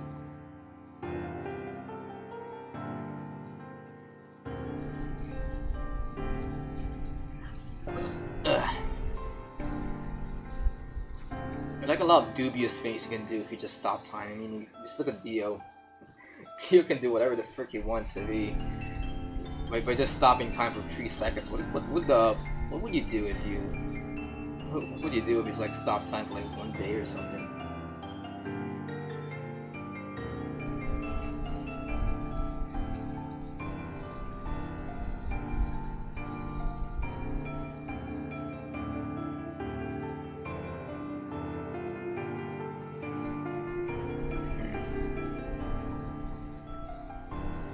I think I can also go like catch up on my freaking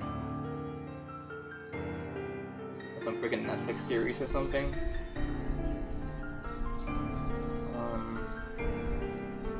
Yeah, there are like some anime and shows I want to watch on Netflix, but I just couldn't, because I know that if I start watching these shows, I would not have time to do some other stuff I want to do in my life, like I don't know, like studying or streaming on YouTube.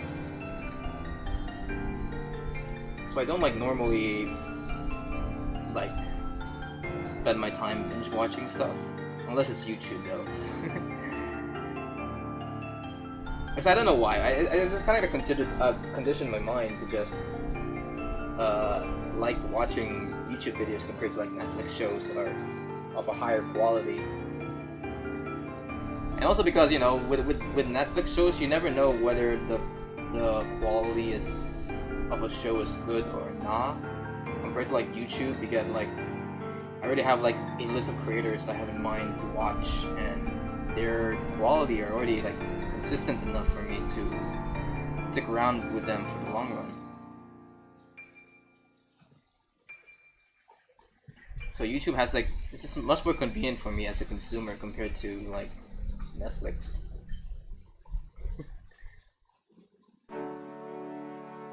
And I can go almighty and say, oh, I'm into quality shows over freaking 1 hour video essays on Mario speedruns. But the truth is more so the opposite. I really have some sort of addiction to these videos that have have little effort to them whatsoever. Okay, hold on. I need to get this grab order real quick. Hold on. I'll switch to the waiting screen. I need to get some food downstairs and I'll be back.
Okay, I'm back. Okay, adding on to the question of what I'll do if I stop time for like one day. I think I'll do all my chores so that I can no longer, you know, interrupt my freaking streams like this. Whenever I, you know, start streaming, because my God, this is such a nuisance, a nuisance for you and for me and for everyone here on the stream. I don't want these constant interruptions. I know it's kind of, it kind of gets boring for you guys, and I don't want that to happen for my streams. So, yeah, I guess that's one thing I would do if I am able to stop time. Is do all my chores for that one day of no interruptions, so that I can actually do the stuff I want to do when time finally does resume. So yeah. Anyway, I think that's all I can say for that topic. Mr. Topic Generator, can you please generate me another topic? What's the best thing about traveling? How about the worst thing? Wow, that's actually pretty convenient, random topic generator, because I kind of like, I think I titled the stream like talking about college, moving, and traveling. What's the best thing about traveling? You know what's actually the worst thing about traveling for me? It's actually doing the thing that the word is known to define itself as, which is actually traveling. You know, the worst thing about traveling is actually just getting to the place. I know this. And not talking about, you know, going to a gas station and eating out with your friends while you know, during the in-between rides from one destination to another. That's not really what I'm talking about. What I'm talking about is, you know, actually just walking or like driving to the place that you want to go to, because I think that's the one thing that really just halts the mood for the people that you're traveling with for most of the time. So it's when you actually get to like go outside and travel with your mates that it's actually the worst thing about traveling. Now, the best thing about traveling is when you actually arrive at the destination, I guess. I know some people say, oh, the journey is what matters most, right, and the destination, but based on my own experience, I think the journey can pretty much be put in the garbage, and we can all just be happy with the fact that we have a destination planned, a destination to arrive to, I guess. So yeah, when it comes to traveling, the destination is actually what's best about traveling, you know. Because I've been traveling. I traveled with my family to places like Bohol, to Baguio, to Palawan, and of all the trips that I've been around the country, I've never once thought that the traveling bit is what I like the most. It's always like what I remember most out of what I remember the most about these travels that I liked were the days where, you know, I get to relax on the beach or eat out with my family, or you know, do some activities like paragliding. Yeah, paragliding, like ziplining, all that stuff. Those are the best parts about traveling, is when you actually get to do stuff other than sit in a car and wait for your vehicle to arrive at your destination while you sit and wait for the traffic to subside. Speaking of traffic, traffic is also the worst thing about traveling from one destination to the next. Because in the Philippines, we really don't have that much of a good reputation when it comes to urban planning, so we always get traffic here left and right. So yeah, traveling here on itself sucks, but when you actually arrive at the destination, it's like woohoo! We get to do all these great stuff in and around the country. That's why if you're ever gonna do like a vlog or a documentary or a freaking Anthony Bourdain style of show here in the Philippines. I want you to like capture all of what you can, all of what's like to experience the the country as a whole. Not only like the tourist destinations, but also the things in between. You know, the traffic, the long lines to wait for a bus to come into your bus station. The what else? The cramped public transport you get to experience when you ride a train or a bus. If there's no seat, you're forced to stand in front of a. You're forced to stand inside a bus for a couple of hours because there's, as I've said before, there are like a lot of traffic happening here in the Philippines. So you're like forced to stand on a cold, uncomfortable vehicle for like a couple of hours until you finally reach your destination. So that's why I don't like traveling in itself, just the destination.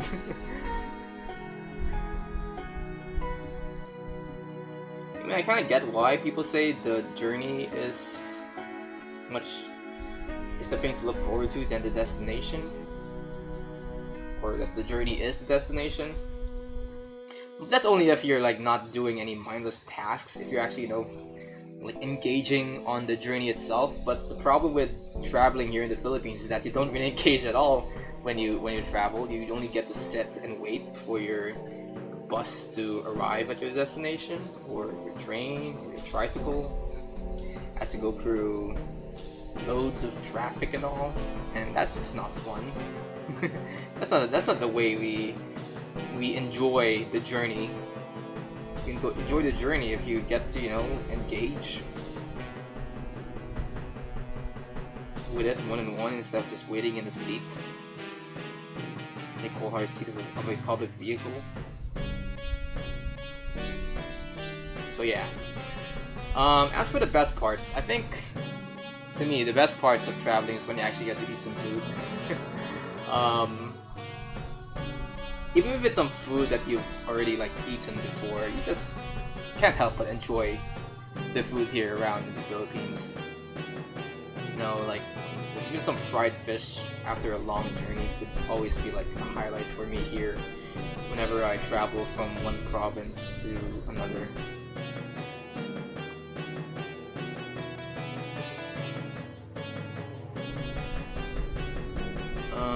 What else can be said about the highlights of traveling?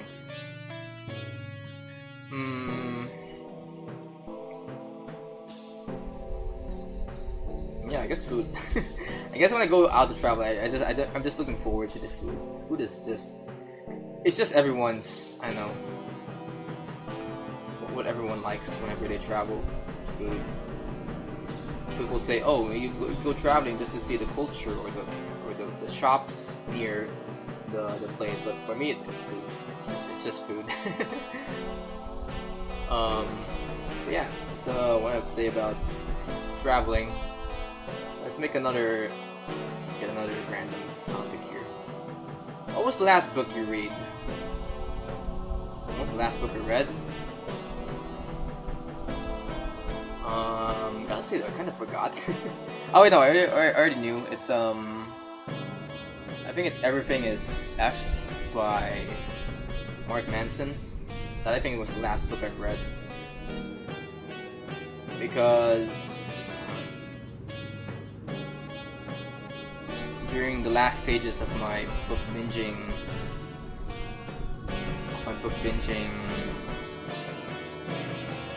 experiences, I've gotten into the world of self-help books, and I'm not gonna lie, I kind of still like reading self-help books, even if some of them kind of have some shady advice or references that don't seem legitimate. Because for a brief period of my time, I thought that self-help books actually do help me in the long run when it comes to fixing myself as a human being.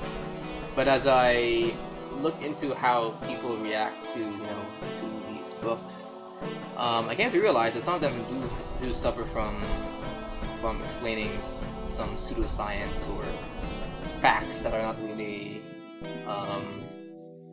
legitimized by the the entire scientific community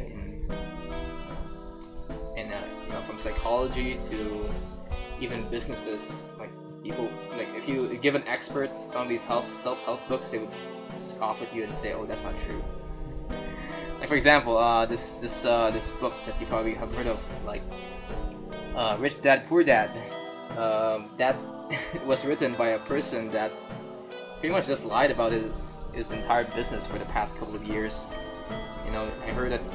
I mean, by his own word, he said that he owned a gold mine, but when people actually look into his own resume, there's never any evidence that this mine actually exists. So it's like, oh, this guy's freaking fake. So yeah, I'm very skeptical now when it comes to self-help books, but I still do read them just to see what these guys actually have to say to their audience. What else? Yeah, that's I guess what I would say about self-help books. There's still some charm to just reading something that you know is not true. It's kind of like reading a fictional book in a way. But at this time, this fictional book is actually linked to real life in a way that this is being written by someone who doesn't really know what they're talking about. So there's like some merit to reading the self-help books, but right now I don't really read that much of it, even though I kind of want to. Not only because I want to save money and all, but I know that by buying these books, I do kind of support the people behind these books, and these people should not be anywhere near a microphone or a TED Talk, unless they really know what they're talking about, like with the case of Atomic Habits. I feel like Atomic Habits does have some advice that's backed up by science.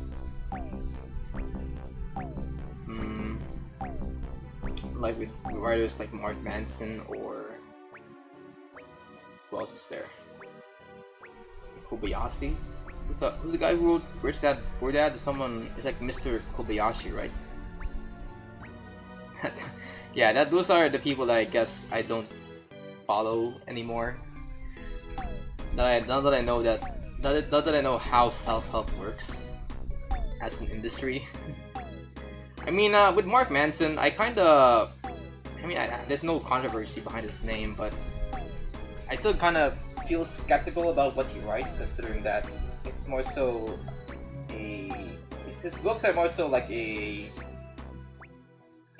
account of his experiences rather than something that's like backed up by sciences, which is still something that has some merit to it, but people shouldn't really take it as like actual advice that can be applied into their lives, like one-to-one.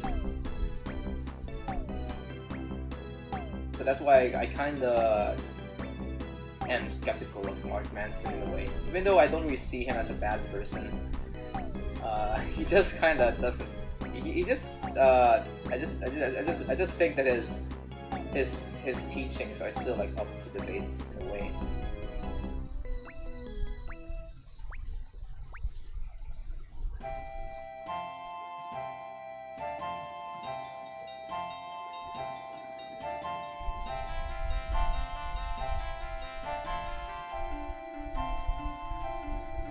Thank God. Okay.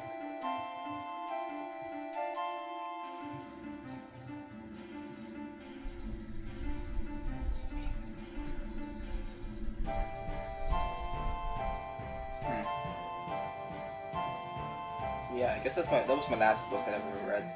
I haven't been reading a lot of fiction books lately, and I think the last fiction book I read was this Goodreads book I can never remember, because it's something that I just totally forgot about. I guess I don't really read any more fiction books anymore because I think they are not fun to read, or at least by my own taste, they're not fun to read anymore compared to reading something that's like based on real life.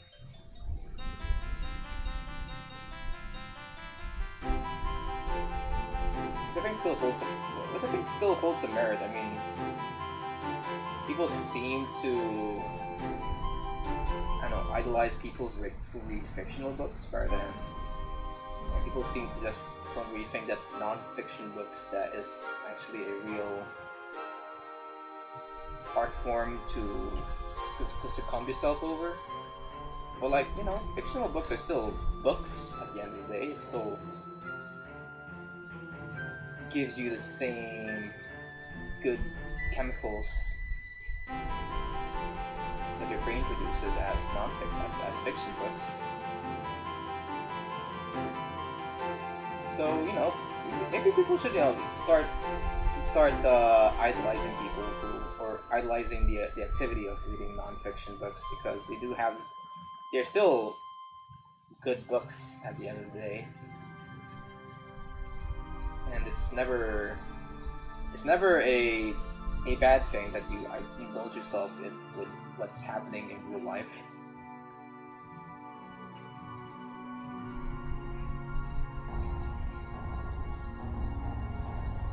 So yeah.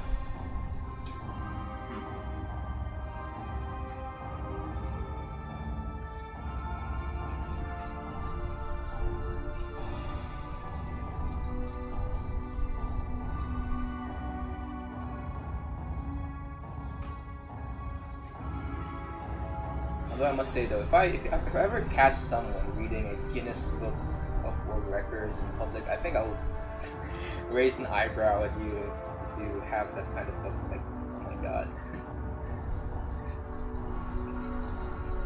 I feel like the Guinness Book of World Records is like the vanilla flavor of non-fiction books. Like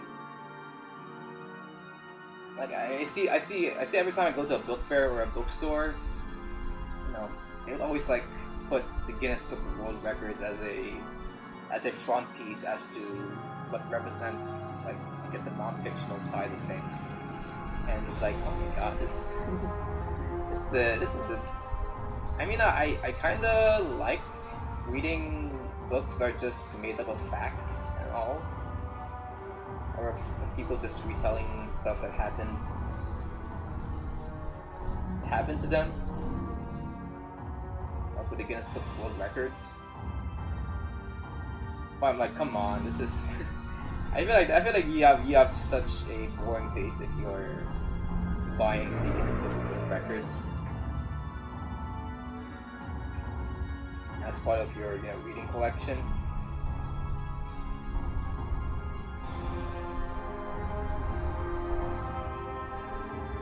Like, say if you have like an almanac, I think an almanac is just a better thing to read. It just kind of tells me more about your personality compared to a Guinness Book of World Records book.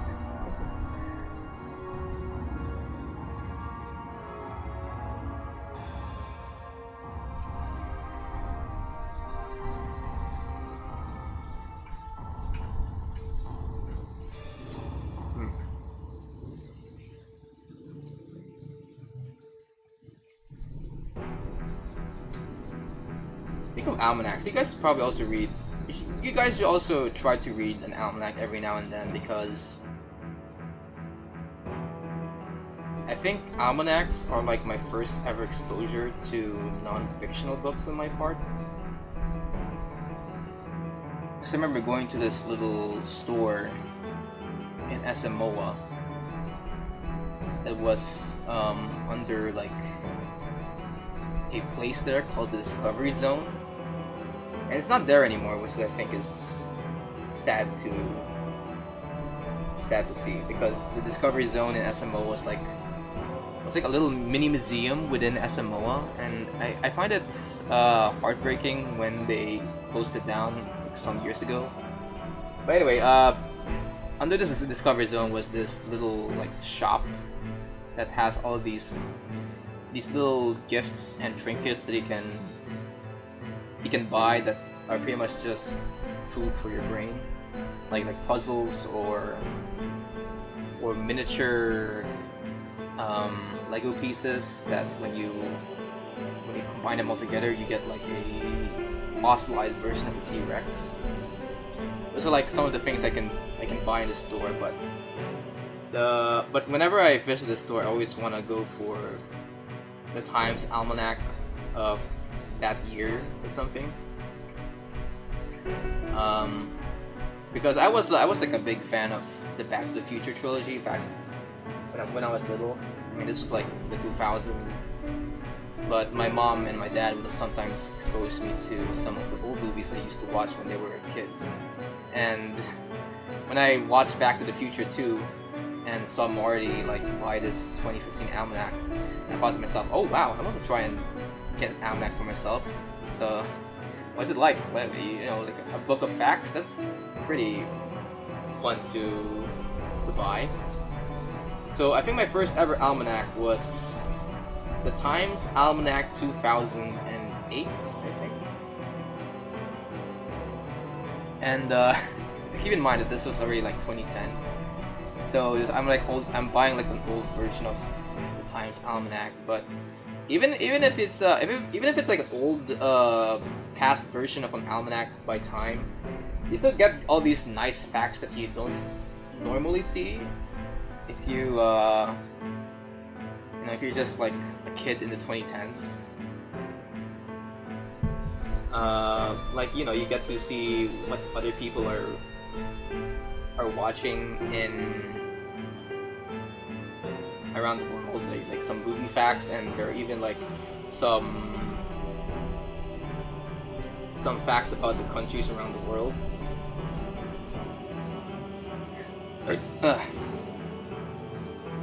As well as I think during one issue of an almanac, they kind of had an issue on 3D printing in a way, or I guess 3D printing to make like prosthetics for the medical industry. And looking back at it, wow, that issue really aged well, because now that we are in the year of our Lord 2025, we are now at that point when it's now possible for the public, for the majority of doctors and nurses, to 3D print prosthetics in the lab. So yeah, if you guys want to learn a little bit more about what the future has in store, I think the almanac is a great place to start. Although, maybe you can just look some articles up on the internet, because keep in mind that this was like during a time when I don't really have that much access to the internet, so almanacs would have been maybe a good thing to buy if the internet isn't that much around.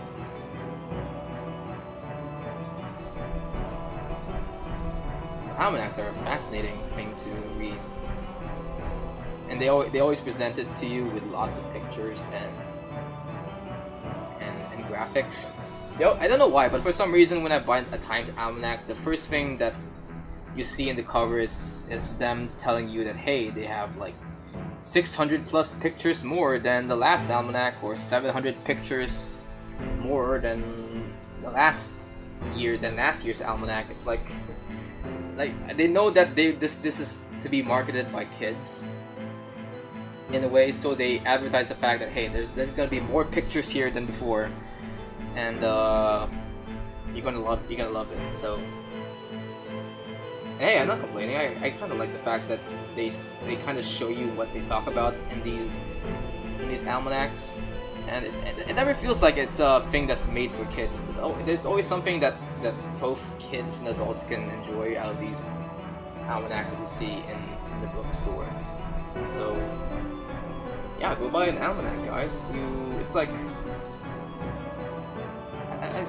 very hard to hate on almanacs, because they just give you a wide variety of information, from science to entertainment to geography to I don't know what else is there.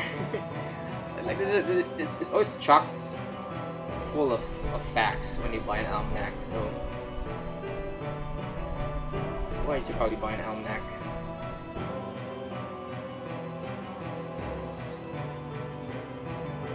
If you like reading BuzzFeed articles or Verge articles on the web, it's most likely you'll most likely love reading an almanac. It's just a good thing to read.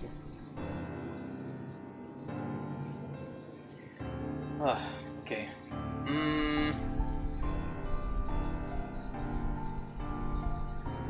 Isn't Blender 3D? Oh, sorry, hold on. I didn't notice your question there. Isn't Blender 3D? Yeah, it is 3D, but I'm using the grease pencil object to make this little thing here.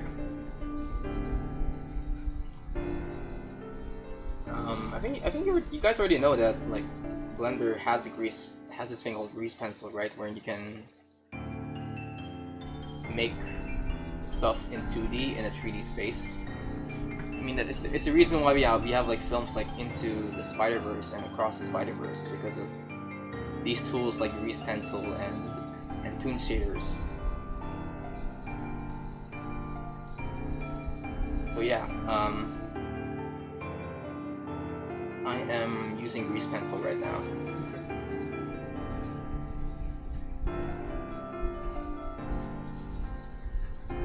I'm just coloring a chair here, and it's an animation over here. I kind of hid all of the rest of the layers here, but when you look at the layers, you can sort of see that this is a guy going to the top rope and going for a frog splash here. So yeah. The reason why the legs here are cut is because there's like a ring here that I've kept hidden. And I don't want to show it to you guys right now because it would totally lag my computer with all of its vertices, so I'll not do that just yet. So, yep.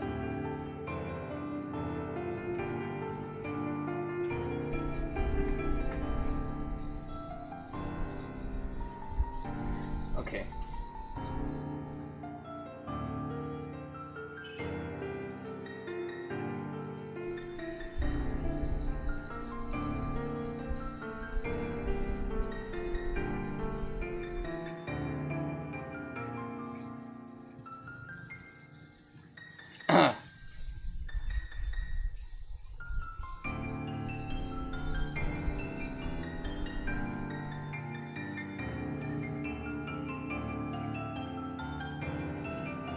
Okay, so I guess that's it for my rant on what they're called, reading books.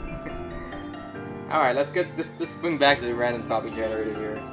Who would be the worst person to be stuck in an elevator with? How about the best person to be stuck in an elevator with? The best person to be stuck in an elevator with, does that mean people I've met before or just any person in general? Because I'm gonna just go here and say, oh, the worst person to be stuck in an elevator with is, I don't know, like, how do I say his name without getting demonetized? You know, that guy in World War II, the guy with the funny mustache. That's the guy I don't wanna be stuck in an elevator with.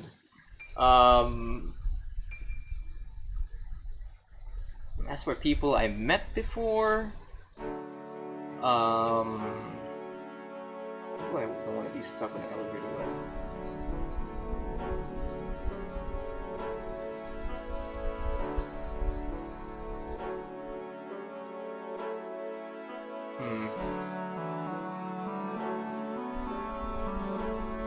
And I guess when it comes to the best person, I think it would be my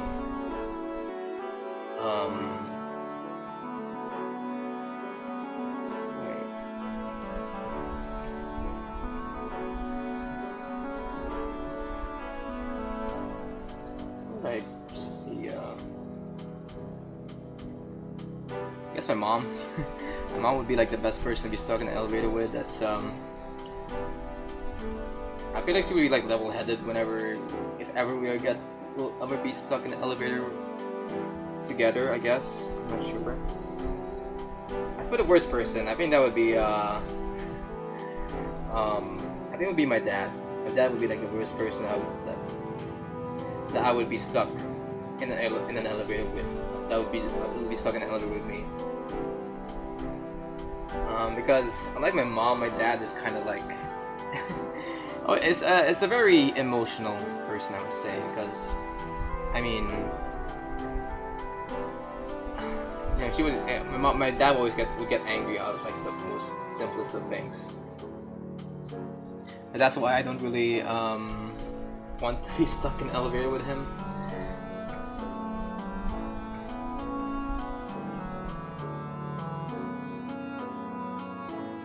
Because I remember one time we were like I was like talking with my brothers and sisters at the diner one time, and you know, we were like chatting some innocent shit. I was like playing rock paper scissors with them at a diner, and then all of a sudden my dad just decided to become angry at me because I was too darn loud for some reason, and I'm like, what are you talking about? I'm loud? I'm not that loud. And I look around the restaurant and there was like no other person there aside from us, so I'm not really disturbing anyone within this restaurant. So it's like, Dad, come on, this is this is I'm not doing anything wrong here. This is just how people interact whenever, you know, especially with your family. This is how people should interact when they go out and eat. So I'm like wondering, okay, if my dad can just be angry at me just talking with someone else, what would happen if I just get stuck in an elevator with him, you know?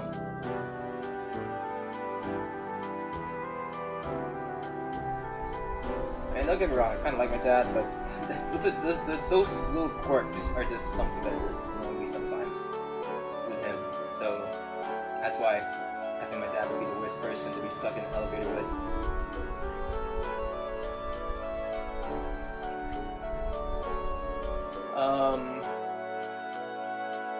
I guess another person would probably be my professor at university, especially my dental materials professor, because I know that in her class I can be, you know, I was like, I guess a little bit of a hard person to talk to. And I might say that I'm not really good when it comes to my lab requirements. I sometimes fumble stuff when it comes to making impressions of a patient's mouth, or making something as simple as say like a denture base or something. It always come out as porous. So being stuck in an elevator with my professor would probably be the worst thing for me, because I feel like she would talk to me about how bad my procedure was when it comes to making a, I don't know, like a filling on a cast. So yeah, that's why I think that would be the worst person to be, or maybe the best person to be stuck in an elevator with. Maybe she would lecture me about how I can improve on my skill as a dental practitioner, because, you know, sometimes I find it myself being too shy to actually ask for criticism for my professor. So maybe being forced into a situation like being stuck in an elevator might give me the opportunity to, you know, talk to my professor and stuff.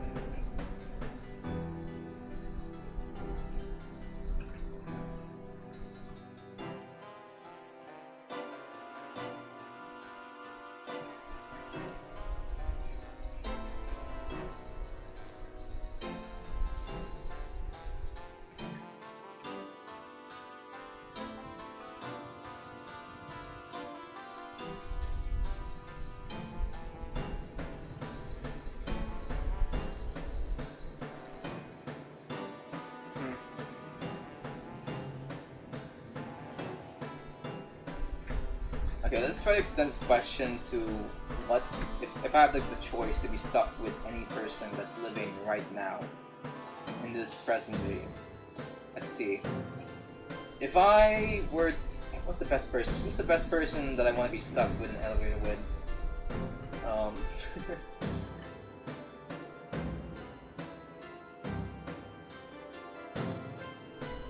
my god! Why did my mind go to something dirty?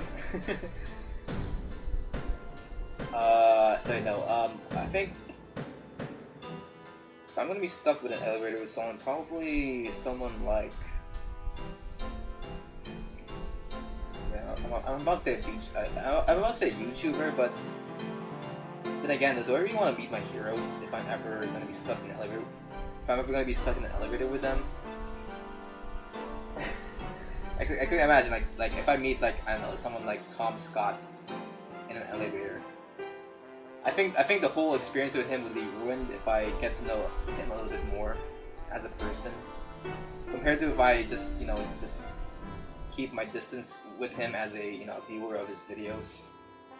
So maybe as the worst person to ever meet in an elevator would probably be your favorite YouTuber, because most likely you probably won't jive with their personality when they're out of the camera and all.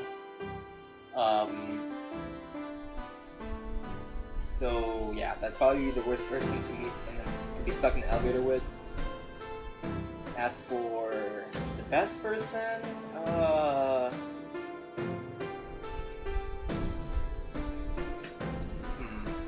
the best person to be stuck in an elevator with.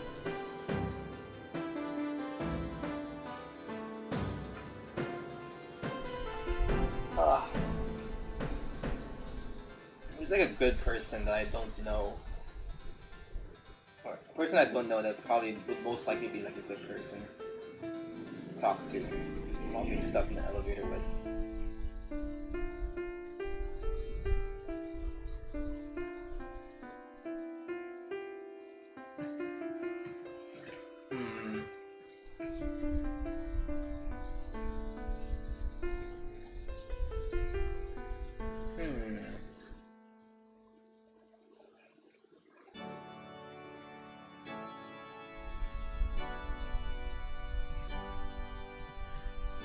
Maybe someone like Ton Rosenthal would probably be a good person to talk to.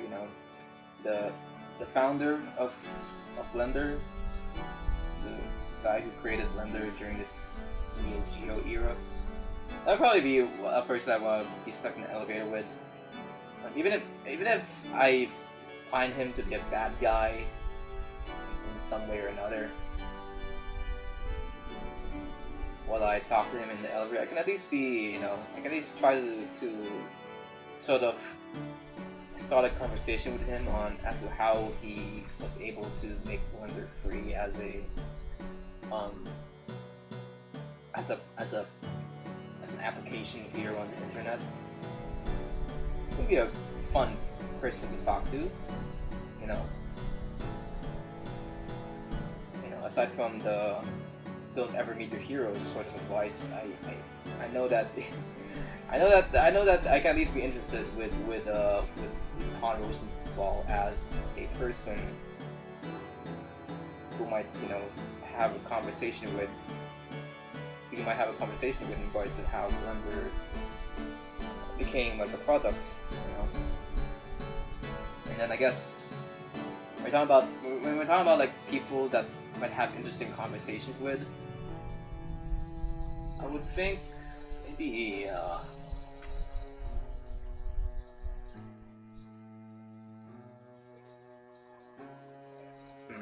guess Josh Drive-Hayes is also a good person to talk to.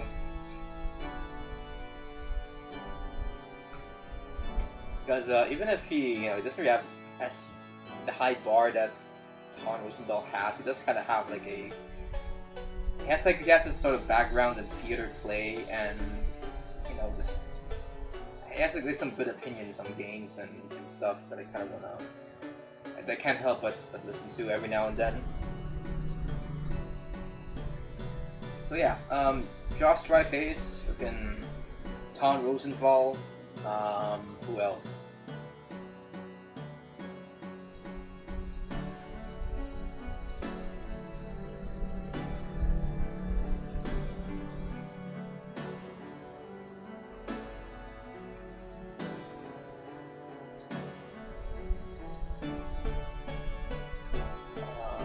Corey Glenn. Corey Glenn. If you guys don't know who Corey Glenn is, he is like this go-to guy to listen to on YouTube if ever you want to learn about like dental CAD and stuff. And I've been researching on how to get into dental CAD, and every time I have a question in mind as to how I should work on softwares like Blue Sky Bio or a Mesh Mixer, I always like tune into Corey Glenn to see how I should probably maneuver this software through his videos that he published on his channel. So yeah, Corey Glenn is also a good person to talk to if ever I'm stuck in an elevator. Who else? I like looking through my hobbies and seeing who do I want to talk to if ever I have a question in regards to my hobbies. For Blender, it's Tom Rosenthal. For Dental CAD, that's Corey Glenn, Dr. Corey Glenn. For games, I guess game design in general is probably Josh Drive Hayes. For Godot, though, I think maybe, I don't really know anyone that in the Godot space that has like a notable appearance here in the internet side of things. Maybe Game Dev Toolkit would probably be a good person to talk to when it comes to game design. He always does this like game jams on the side. So yeah, Game Dev Toolkit would probably be a person that I want to be stuck in an elevator with. Now for the music side of things, or I guess the art side of things,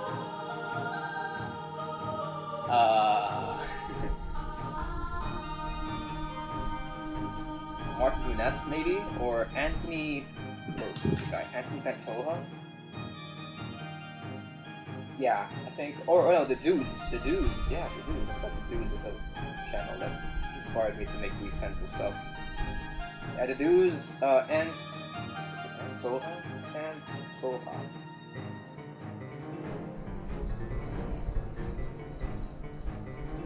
Animation. And Tonico Pentola, yeah. Tonico Pentola and Mark Brunette, I think those are some people that would want to be stuck in the elevator with. And for the music side of things, I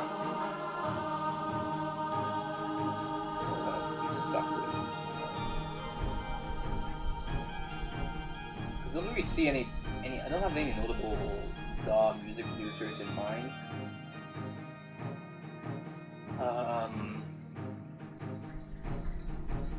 Yeah, I'm not gonna lie, guys. I haven't really been studying on music theory in a while now, and thus my knowledge of DAW music creators on this platform is pretty much next to nothing here.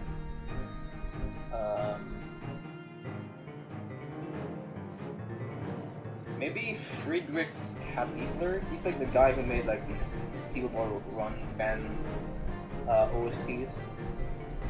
Friedrich Habitler, yeah, Friedrich Habitler, as well as maybe Samuel Kim. Samuel Kim has like some good anime covers on his site, and also Richard E.B. Yeah, Richard E.B. is also a good person. And let's not forget Baby 504. Yeah. I mean, those are technically not guys that specialize in teaching their viewers how to use DAW music, but they do use a DAW to make their stuff. So yeah, I guess those are the guys that I would talk to in an elevator at some point when it comes to music.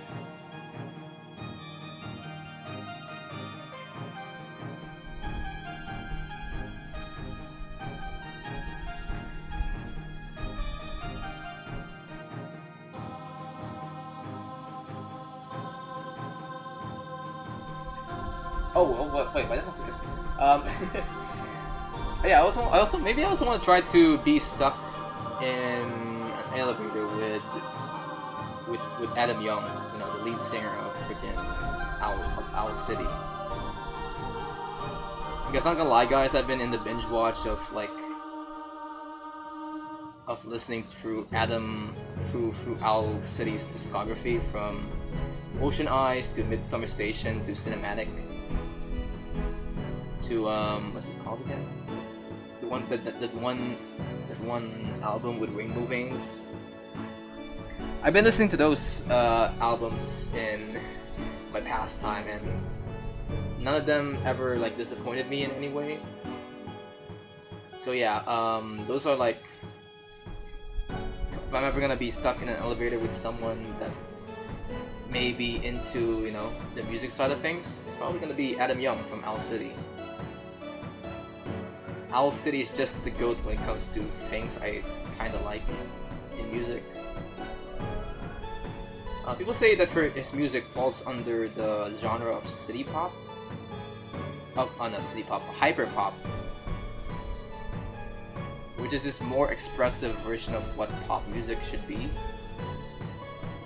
And I think that pretty much fits his mold as a creator, and something that pretty much fits my taste in music. Some music that's not afraid to express emotion and stuff. So yeah, I kind of like Owl City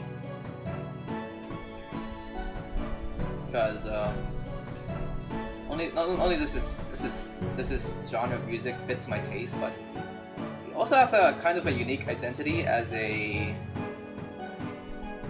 musician. You know, if you listen to some of his more popular music like Fireflies and When Can I See You Again, and I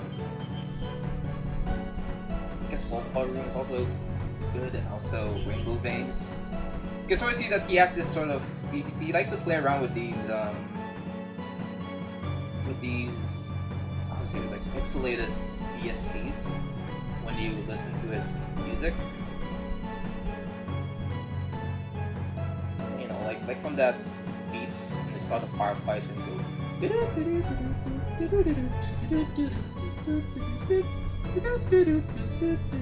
Yeah, you know, I can't hum I can't hum correctly that little like techie piano thing he plays at the start of Fireflies, but you guys know what it is, right? It's like it's very like synth wavy or tech wavy, and it's great to listen to. I don't really see that much musicians try to play around with that sort of video game like sounds. I mean dubstep, but I think dubstep sort of like distorts those raw pixelated sounds to a point that it sounds unrecognizable. Compared to Owl City, I think just changes a little to the VST and does whatever he can to make it sound like as natural with the tech that or the DAWs that he uses for his songs. And I know that Adam Young, of course, still uses like real instruments, but you know, I kind of want to highlight his use of DAWs and audio engineering to make these unique sounds for his music. Even I think his more recent discography is pretty good. I think Vitamin C is actually a pretty a song that I sometimes listen to while I cook in the kitchen, because it does kind of remind me of like old Owl City, I would say.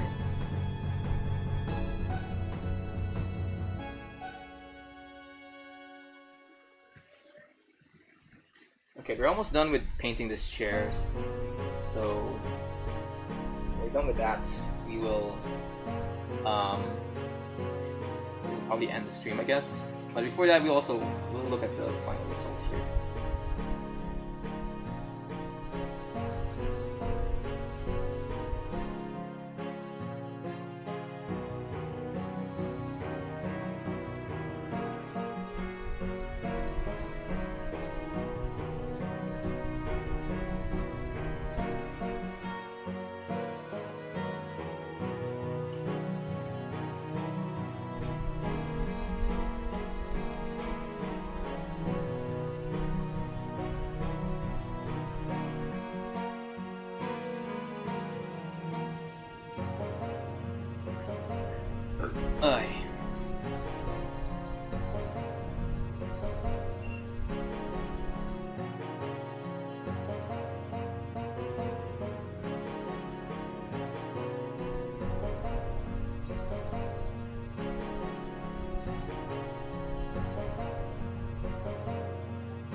you know, speaking of things I don't really.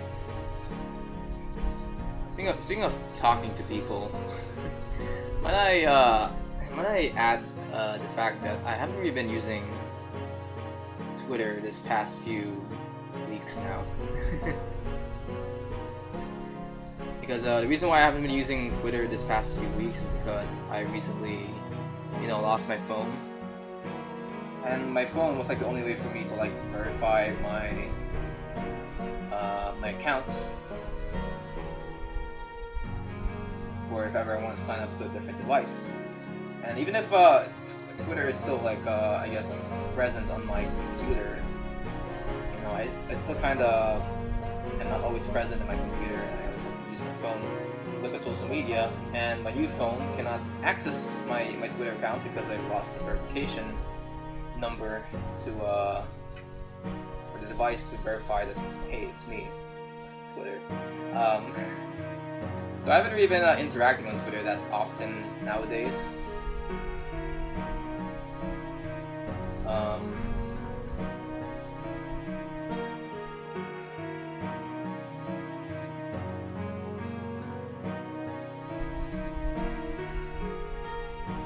Let me see.